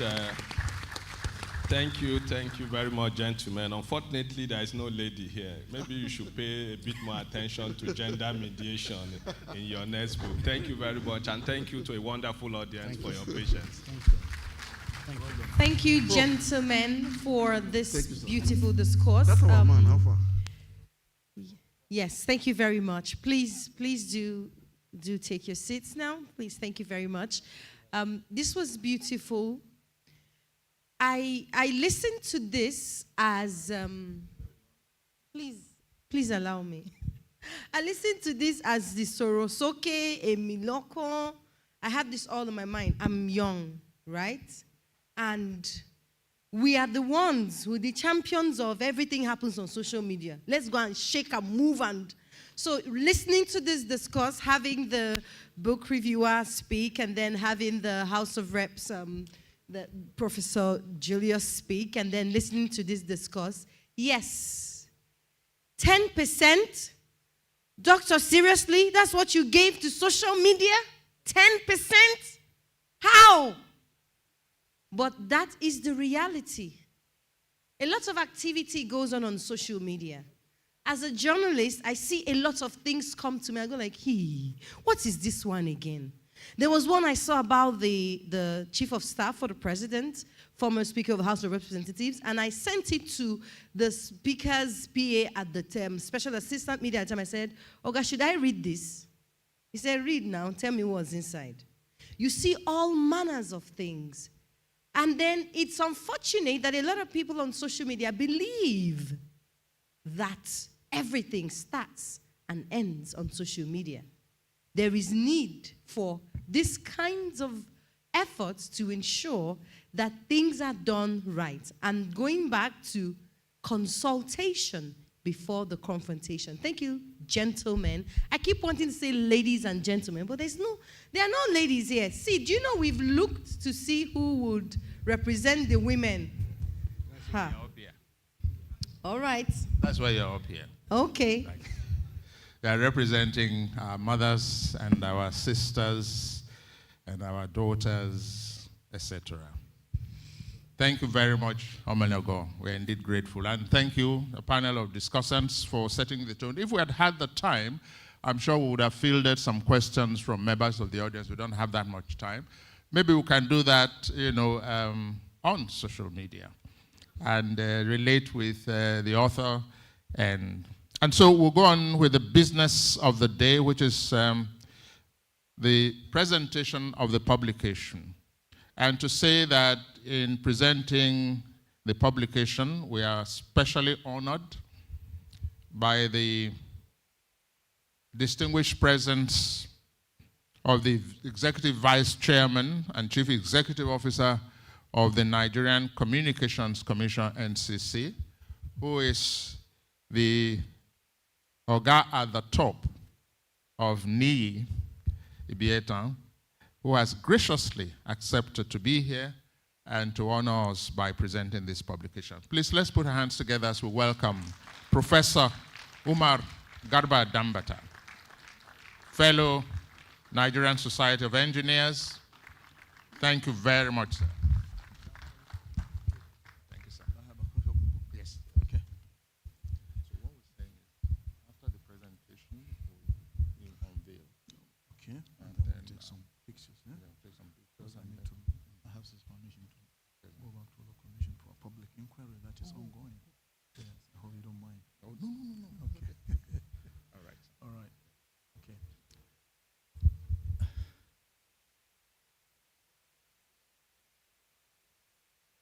Let me start by acknowledging the order of protocol that has been so well established. in order to save time from the 10 minutes allocated to me to do the book presentation. Of course, you don't just expect me to say, I hereby present this beautiful book. Dr. Mr Ibietan and I have something in common, I want to admit, after the excuse me, after the disclosure made by Azu. I think Dr. Ni committed class suicide by joining the services of the Nigerian Communications Commission. At least I was beckoned to serve. That's the difference between Dr. Ni and I. I spent 6 years behind the Iron Curtain for my first and second degrees. And I was taught Marxist philosophy, my 100 and 200 levels, and had to pass that course in order to proceed to successfully complete my first and second degree programs in telecommunications engineering. And I don't think it is correct to say I have since abandoned my Marxist toga. But I remember in the university, people refer to me as Marxist UG. UG are my initials, just to make us laugh a bit. But on a serious note, we have the second thing in common. That is our love for literary work. You know, I am fascinated by the effort that Dr. Ni put in the production of this book. It's not easy. People who sit down and put their thoughts together and commit those thoughts in writing are some of the most intelligent people in our society. People talk about the stereotype professor being shy and absent-minded, but give him a microphone and he will prove you wrong. I remember the different stages that entail writing a book. I remember this very well because perhaps I had the opportunity to write 1 or 2 books myself. It is very, very difficult from the time you start, you know, putting the chapters together, producing the manuscript, you know, endless corrections. In fact, my PhD supervisor, finally, when I did my PhD at the University of Manchester Institute of Science and Technology, said to me, okay, you are all done, but you should give this manuscript to an English person to read. The simple reason is, you know, in his opinion, I did not have the correct style, English style, you know, of speaking or writing. And so I ended up giving the thesis, you know, to a lady in the same department who read through and made a few corrections, of course, just so that my supervisor, who happened to be from South Africa in the days of apartheid, you know, went through and decided, yes, there is something there that, as they say, amounted to an addition to existing knowledge at the time. And that was what qualified me to get the PhD. But today is not about me, it is about Dr. Ni. And I remember the narration made by Azu and, you know, Mr. Frank Eweke Jr. about events, political events that shaped, you know, our society, globally speaking. And while in Poland pursuing my 2 degrees, I remember traveling to East Berlin, you know, during the days of the Cold War.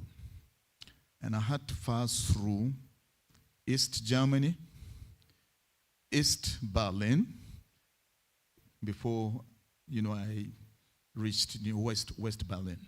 So it's like West Berlin was, you know, encircled by hostile territory at the time.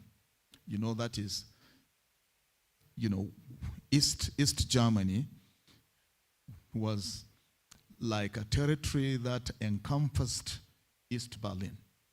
So when there was a blockade at some stage of West Berlin, the Americans has to find a way to bring, supplies, using, planes and so on and so forth. Today, when you look back, I remember while traveling by train to West Berlin, I saw the wall dividing East and West Berlin. I also the electric fence equally dividing, the two Berlins. And I remember even the electrical system in East Germany has to be overhauled when eventually the unification, happened. I remember visiting all the concentration camps in Poland at the time, Auschwitz, Sobibor, Treblinka. And then when you put all this together, you cannot but be amazed about the strength of the human spirit. Because finally the wall came down and we now have one unified Germany. And I think it is this that really shaped my thinking and the way, I see things and put them in the right perspective. The social media in this country has come to stay. Of course, Newsweek did an article. I remember seeing that article about a flight, to the United Kingdom, titled "The Ascendancy of Twitter and Descendancy of Responsible Politics." That is the opinion of the author who did that article. It's not my opinion, to be honest with you. I know, ladies and gentlemen, network anonymity has become a source of concern for all of us. The way and manner we resort to inflammatory and defamatory content to simply denigrate our political opponents do not add value to the political process. And perhaps when you write your next book, you will dedicate a chapter on a responsible way of, using the social media to do politics. I think that will make an interesting reading, to the general public. But this is a good start. I think you must be congratulated for finding the time to address the issue of cyber politics in the manner you did. If I'm not mistaken, I had the rare privilege of writing the foreword for this book. And it took me a while to read and digest everything before I could sit down and write a verbatim foreword. I hope I have succeeded.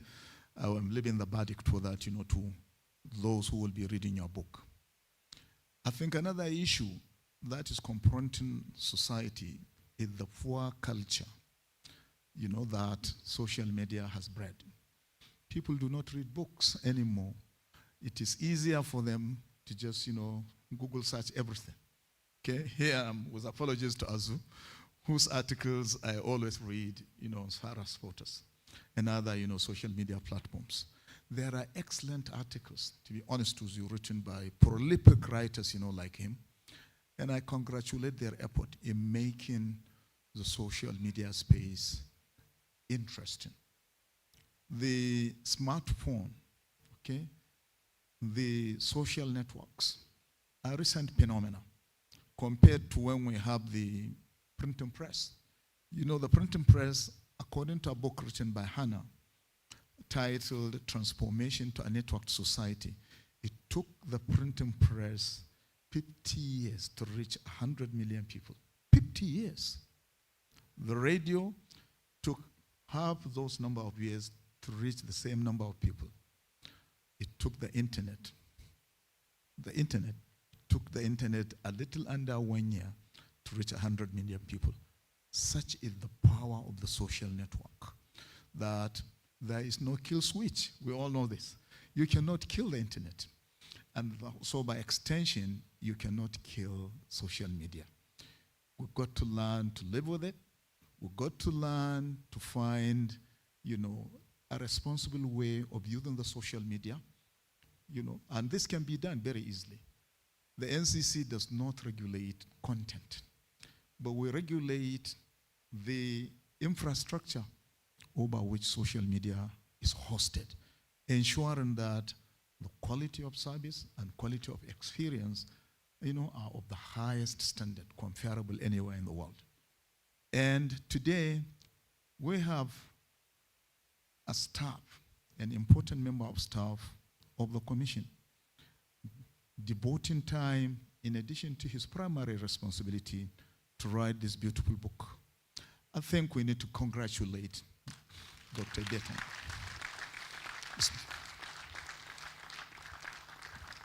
It's not easy. I remember when I joined the NCC in 2015, I came with my examination scripts.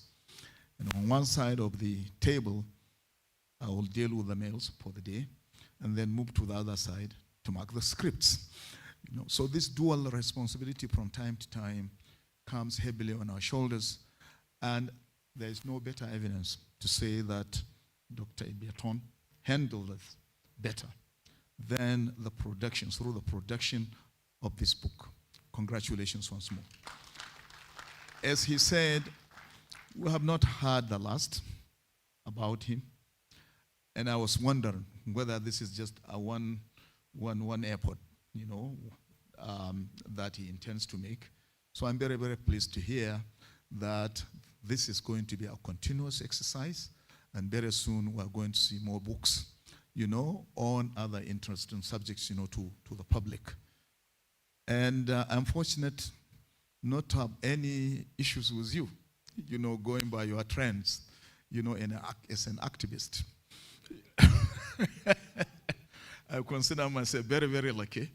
Perhaps because we operated, not at very close distance, but I'm often fascinated by the way you address the public on occasions, like this, when you serve as the MC, and I often don't want you to stop speaking, because there's a lot one can learn from what you say, as well as what you do. So I still consider myself very, very lucky that we have not had any spat so far. Going by our antecedents, in the university system, for which I'm a very proud member of that, important community, I know people like you, can easily make life difficult. So as I consider myself very, very lucky that really, in addition to the nightmare that is, characterized by managing an agency like the NCC, I haven't had any problem with, Dr. Ni.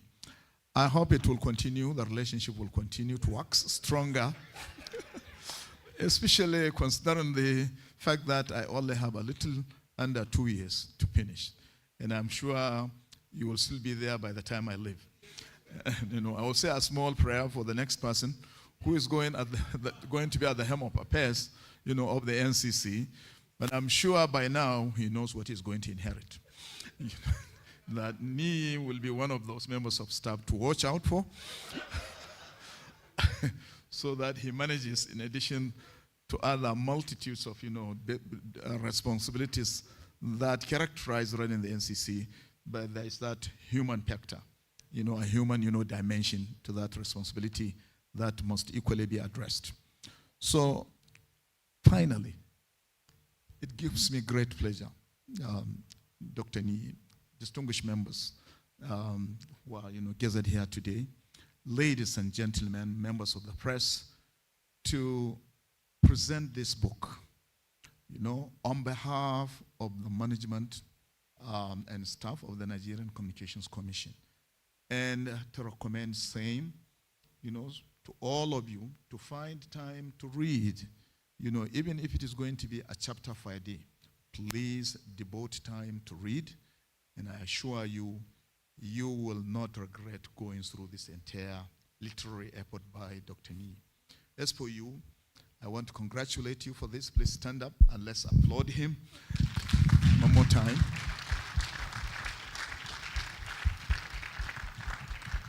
And it's good to know we have not had the last from you, and we'll look forward, to whatever additional literary effort you are going to make, and we hope we can all benefit from that effort and bring to bear, in running not just the NCC in a manner that will make it even,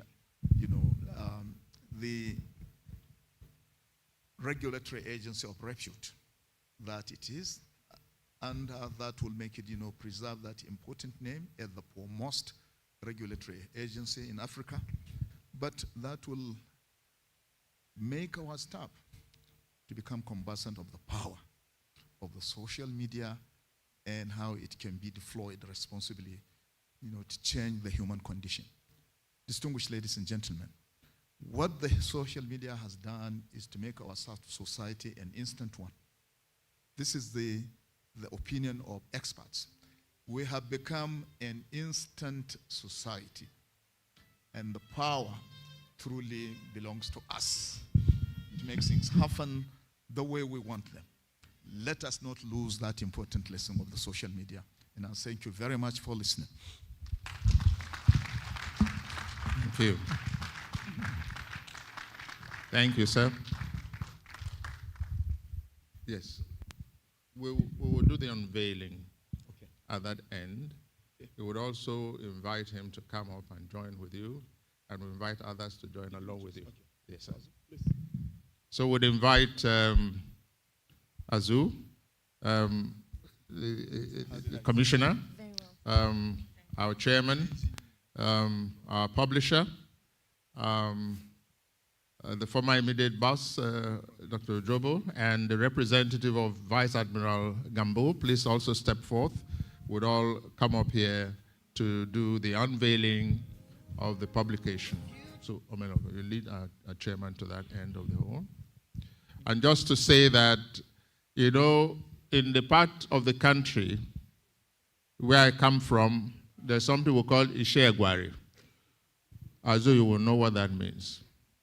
So you must, the presentation should not be just presentation. Yes, Niyi is a public servant, but it's the book that we are presenting. I would need this book to be in the hands of as many Nigerians as possible in our schools across the country, in the National Assembly, etc., etc. So we'll need to wedge it and support it and subsidize the publication. Is that the word we use most often these days? We provide subsidy for the publication. May I also invite Prof, the older brother of Niyi, to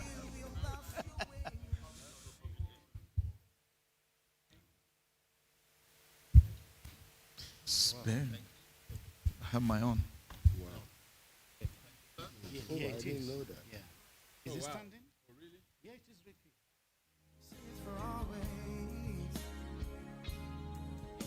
That's the way it should be. Say you, say me. Say it together. Naturally. Think you know the answer. in mind that we would all lend support to the publication so that we can distribute as many copies as possible. We can distribute as many copies as possible to schools across the country. Right. Distinguished ladies and gentlemen, invited dignitaries that are with us here on the high table, members of the press, members of staff of the Nigerian Communications Commission, other invited guests from sister agencies of government, as well as staff, I'm sure, from the Federal Ministry of Communications and Digital Economy here present. It gives me great pleasure and delight and rare privilege to unveil this book entitled Cyber Politics, a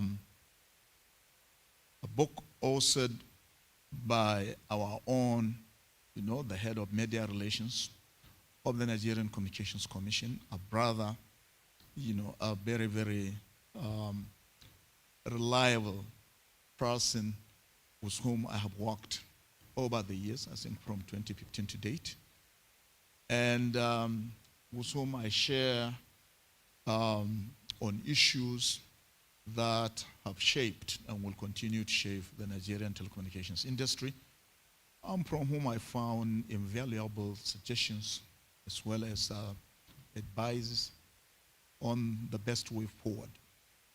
So it gives me pleasure, ladies and gentlemen, to unveil this book, which he dedicated to his wife, and his children.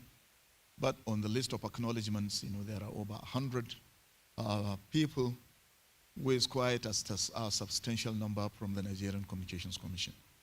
Thank you very much, Dr. Adeniyi. And in the name of God, the Most High, the Most Merciful, I hereby unveil this literary effort by Dr. Mr Ibietan. Thank you very much.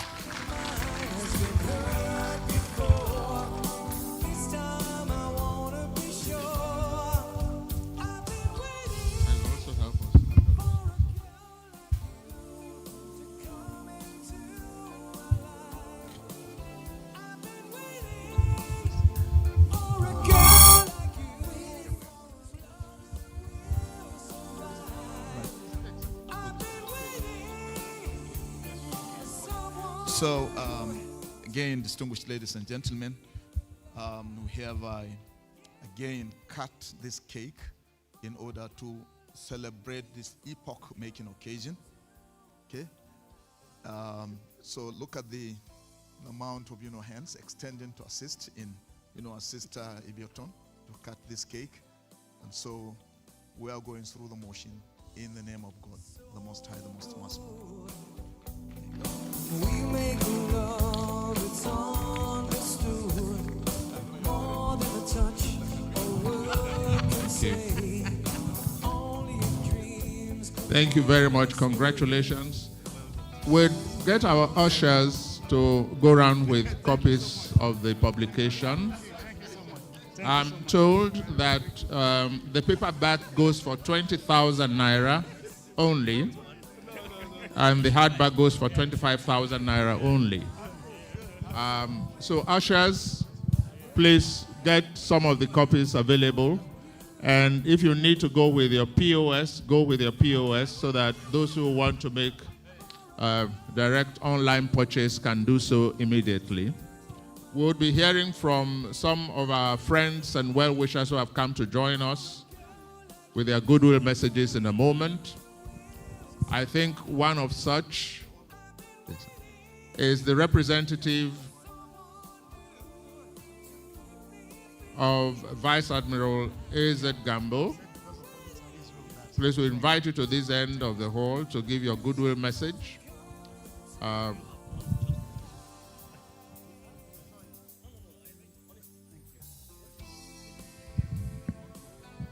Please, can we invite the representative of, yes.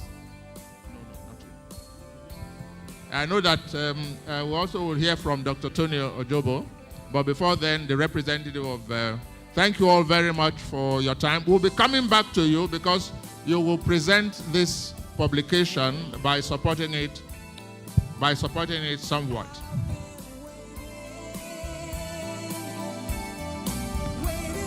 Thank you all very much. Thank you, Mr. Chairman. Thank you, our father at the top. Thank you. So, Prof. Sir. Yeah.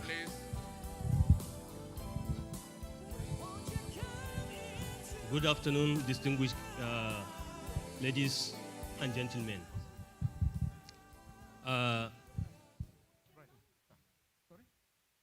Vice Admiral A.Z. Gambo is actually unavoidably absent, but he is ably represented by me, Dr. Marwan Haruna Abdul Karim, and all I will mention here will be some of his thoughts, and no doubt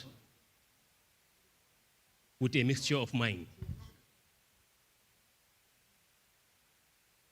I will start with the words of the late Sam Nda Isaiah. May his soul rest in peace. during a breakfast with him just about 2 months to his death in Lagos, Sam Ndaya said to me that, "Doctor, we don't know the value of Nigeria."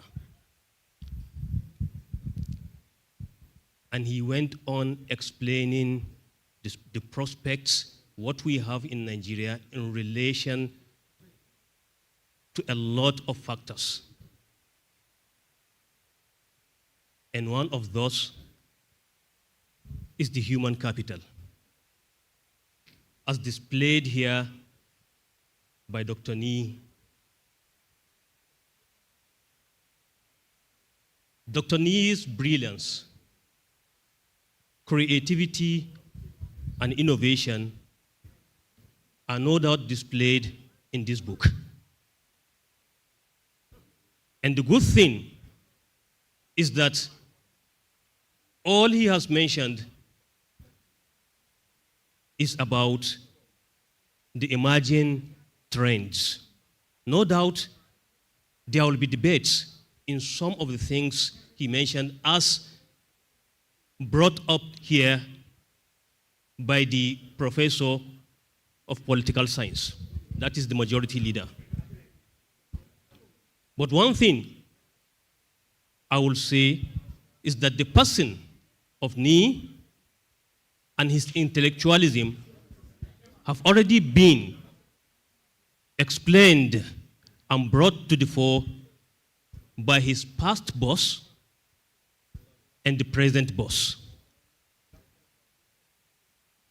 I will congratulate Dr. Nee in bringing out the factors, the challenges, and the prospects of the digital social media. And honestly, one good thing is that you have brought the problems, but in the long run, you brought out a novelty, which is the channel's factor model. The forward put in by his boss is more than enough to make everyone in liking to read the book. Honestly, your boss has made a great justice to your book. And I think I will encourage each and everyone to get the book and even try as much as possible to take it round. But the good thing is that also you have used a very distinguished media outlet, which is the Times, Premium Times. And I believe the Premium Times will spread it widely. Congratulations, and it is an honor to be invited to this. Thank you very much. Thank you very much, Dr. Marwan Abdul Karim, representing the immediate past Vice Admiral A.Z. Gambo, Chief of Naval Staff. Thank you. Please, the program is not over. Please, the program is not over. I'd urge us to please resume our seats. The program is not over. We'll have time for photo sessions and even a book signing process later on. May I now invite the former Director of Public Affairs, Nigerian Communications Commission, Dr. Tony Ojobo, to say a word or two about his former colleague who has done us proud today with these publications. Please, let's put our hands together as we welcome Dr.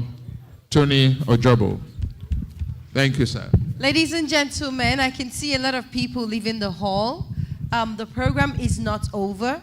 We recognize that Dr. Omoniyi is a civil servant, but please, we do have to support this cause. Thank you. Thank you very much.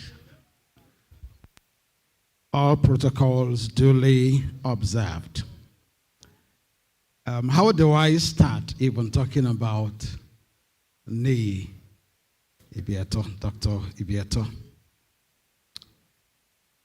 In 2012, when I became the Director of Public Affairs at the NCC, One of the things that I had on my table as the things that we needed to do was to embrace the social media. So I had done a memo, a document I was going to take to the chief executive for approval, because I said that we needed to engage our various publics through the social media. And then comes Niyi to my office. I said, Oga, I'm thinking that we should engage, use the social media in our engagement with our stakeholders. I said, Niyi, this document right here on my table is exactly what has articulated what you're telling me. So we had meeting of minds in terms of how to engage in the commission. He came to tell me about using the social media, and there was already a memo on my table that was supposed to go to the EVC for approval at the time. And so, fortuitously, within a period of time, he became the head of social media and special publications. And during our tenure, during that period of time, we saw NCC using the social media to engage our various publics.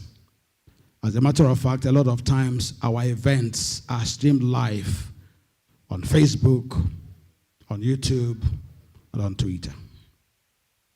So I'm not surprised today that this same social media that has been his forte, today will have a book to show for it. The EVC is not here, but I want to pay tribute to him. The reason why I want to pay this tribute is because it's not all CEOs that are approved for people to go for those kind of programs. It was very kind of him to approve for him to go for a PhD program, leaving the commission. I know some CEOs would have denied him that approval. He's not here, but I want us to please give him a round of applause. Because it took someone who understands academics to have allowed him to go for that program and still come back to the commission. So, Dr. Ibietan, I want to appreciate you today and say that I've always been very proud of you. I continue to remain proud of you. Niyi remains, not only was he a colleague of mine, but he remains a friend. We're pretty close. He knows practically everybody in my family. So today is a fitting tribute to this scholar, a restless academic, I would call him, a restless academic. You know, that's what he is, you know, and I appreciate you for this. I believe that down 2027, probably, you know, you should be ready for some consultancies. I'm sure politicians will be consulting with you on how they can utilize the platform of social media to engage with the various publics. Well, I know that a few things have been said about the social media, please sit down, about the social media, to the effect that, well, just 10%. But I want to say here that I believe that in 2027, the social media is going to play a prominent role in politics in Nigeria.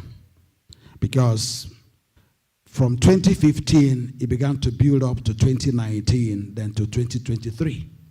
So 2027, we're going to see even a more phenomenal use of the social media to reach to the various publics. As we speak today, there is still a whole lot of engagement going on that is shaping narratives around the world.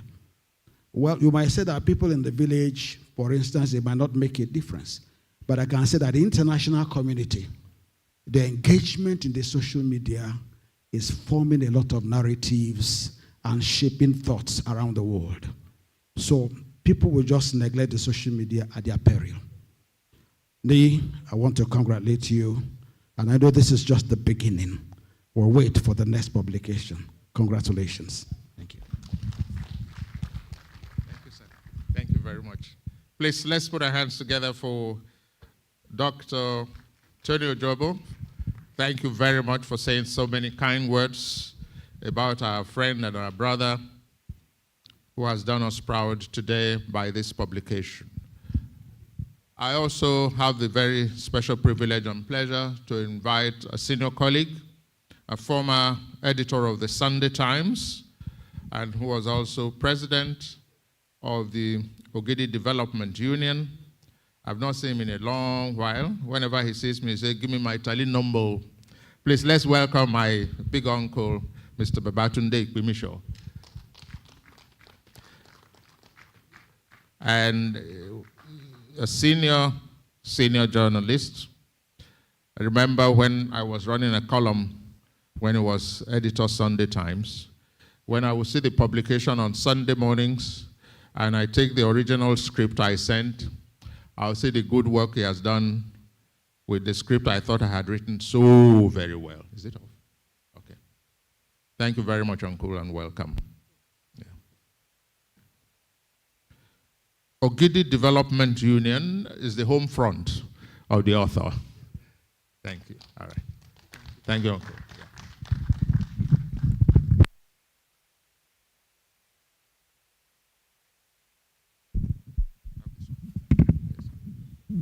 Good afternoon. Well, Tally Number has described me as editor of the Sunday Times in the past and as president of Ogidi Development Union. The part of it, the most relevant, is that Niyi is my brother. So I think that is the big platform on which I'm here. We thank God for the event of today. I congratulate Niyi, author of this book that has been presented today. I also congratulate our friends at Premium Times,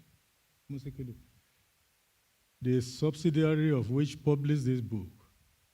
Apart from having given the nation a rich and dependable online newspaper, they have dared to venture into the demanding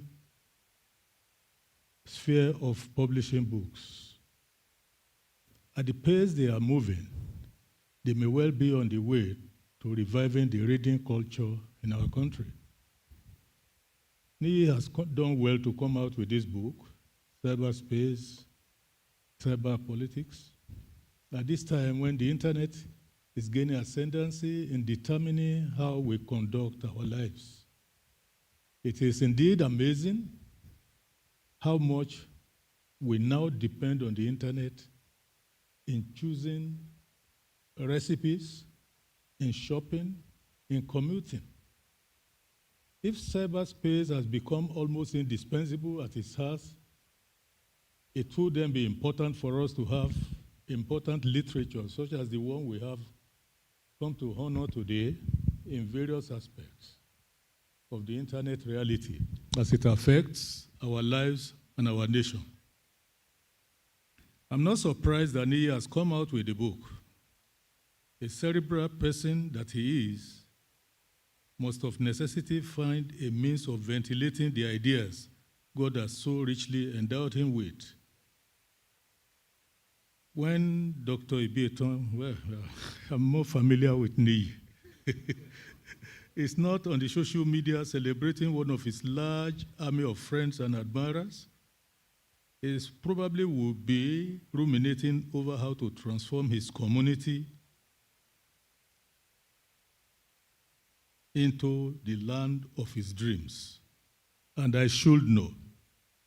I spent 9 years as national president of the Ogidi Development Union. By the way, when we were in primary school and the war was raging, we received letters going to the other Ogidi in East Central State. And our teachers taught us to write, try East Central State. When we write that, we'll take it back to the post office. So when I say Ogidi now, I'm sure you know it's Ogidi in Kogi State, in the Yoruba-speaking area of Kogi State. I was president of that umbrella body of all people in our community. When the team I had the privilege to lead assumed office in 2006, we were confronted with a daunting package of needs requiring attention, and we had little or no money. We were still wondering where to begin from when he contacted me about an opportunity available in his place of work for us to apply for assistance with the provision of an ICT center in one of our community secondary schools. Niyi pursued the project with his characteristic tenacity, and in a short time, it was delivered. To most of the students of that school, that was a life-changing experience. Similarly, the road to Ogidi is very bad. So if you don't have a business in Ogidi, you will hardly go there. So you can imagine what telecommunication means to us. We are like our friends in the Netherlands. We asked them, why are you guys so tall? They say, yes, because much of their land is below sea level. They need to be tall to know what is going on elsewhere in the world. So that was the case of Ogidi.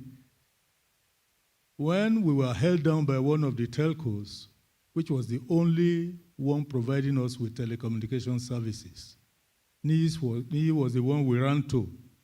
And through his efforts, the Universal Service Provision Fund, a subsidiary of the NCC, provided us with a hotspot through which other telcos have now set up business in our community. Thank you. We as a community are proud of Niyi's achievements. Sometimes we fear for him when he ventures into some of those areas on the social media. Professor Dambata skated around it. We're also grateful for the impact the interventions he made in the community have had on our lives. I've been asked by the Ologidi of Ogidi himself to tell you that we are all eager to see you at the very top very soon. Congratulations.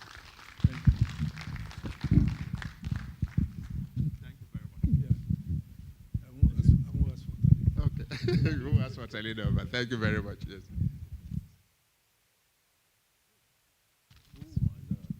Thank you very much.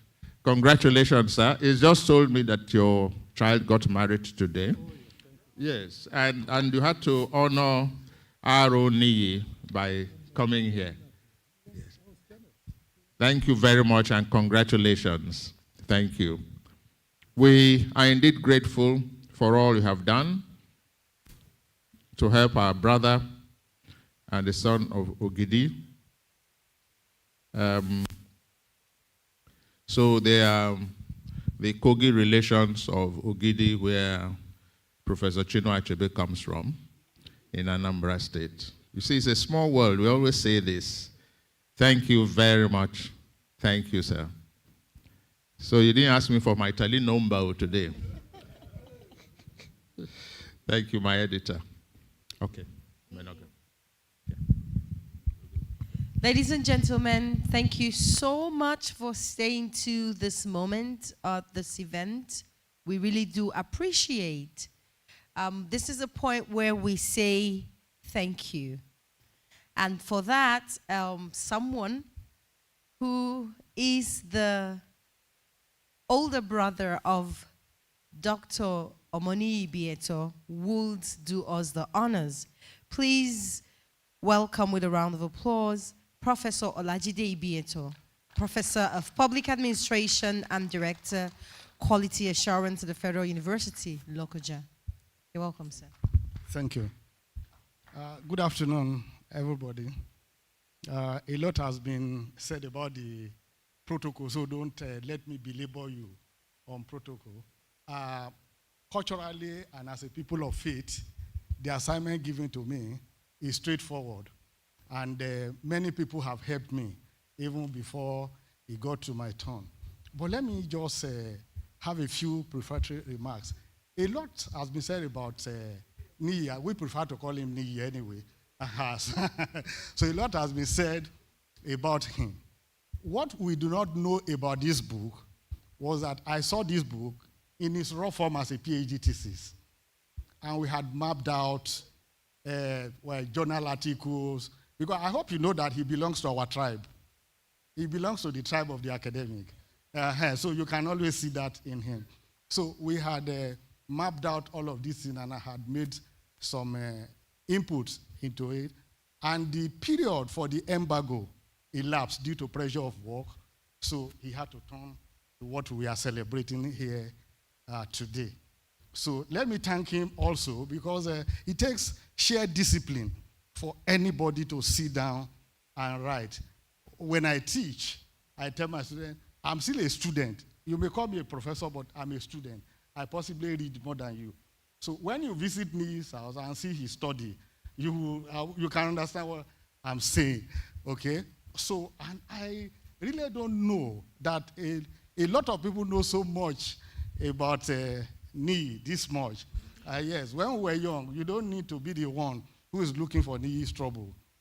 He hates injustice. So you're just looking for somebody's trouble nearby, and if it's his injustice, it's enough to just, It's unfortunate now that Professor Dambata had left. Niyi will not quarrel with Professor Dambata. That's no, they are in the same tribe. So I believe they understand themselves, So again, I want to make this comment about the book. The book is multidisciplinary, okay? I want to thank Premium Times, for partnering and then getting this book out. I hope his languages were not too high, because he does not write for the average mind. So, so when there is a combination of wordsmiths, Premium Times and somebody like this, I hope people will not be, their head won't be catching fire, to assimilate what he's saying. I've studied those who have been accorded the Nobel. Okay, researches like this are the ones that win award. Nobody from his discipline, linear study, can win the Nobel. Go online and search them. You must go through another discipline. You find out that this book we are dealing with now straddles sociology, political science, communication, which is his primary area. I will read and make my own comment or input that will come in the revised edition. From the point of administration and governance, it's important that we are able to look. When we are talking about election, shouldn't we be pointing to government and how we administer people for elections also? Many other people, I'm happy that Professor Dambata already gave you a chapter, so I hope you noted it. So I need to make that comment. So let me go straight to, I hope I'll get your title well, sir. Thank you for being part of us, for allowing us to be part of you. It's been a long journey. We are very, very grateful to you, sir. May God continue to keep you. Too many people to thank. Everybody is important. I pray that the good Lord that has brought you will return you safely to your destinations. I want to thank you especially for your love, for the commitment, because it takes sheer commitment for somebody to sit here. The program started about 10, and then here we are. So may the good Lord bless you and take you back to your respective destinations. I thank you all, and I thank you with a bow. Thank you. Thank you very much, Professor, for thanking us. Ladies and gentlemen, we have come to the end. Please, if you would all rise for the national anthem. Technical crew, do we have the honors?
Thank you, technical crew. Thank you.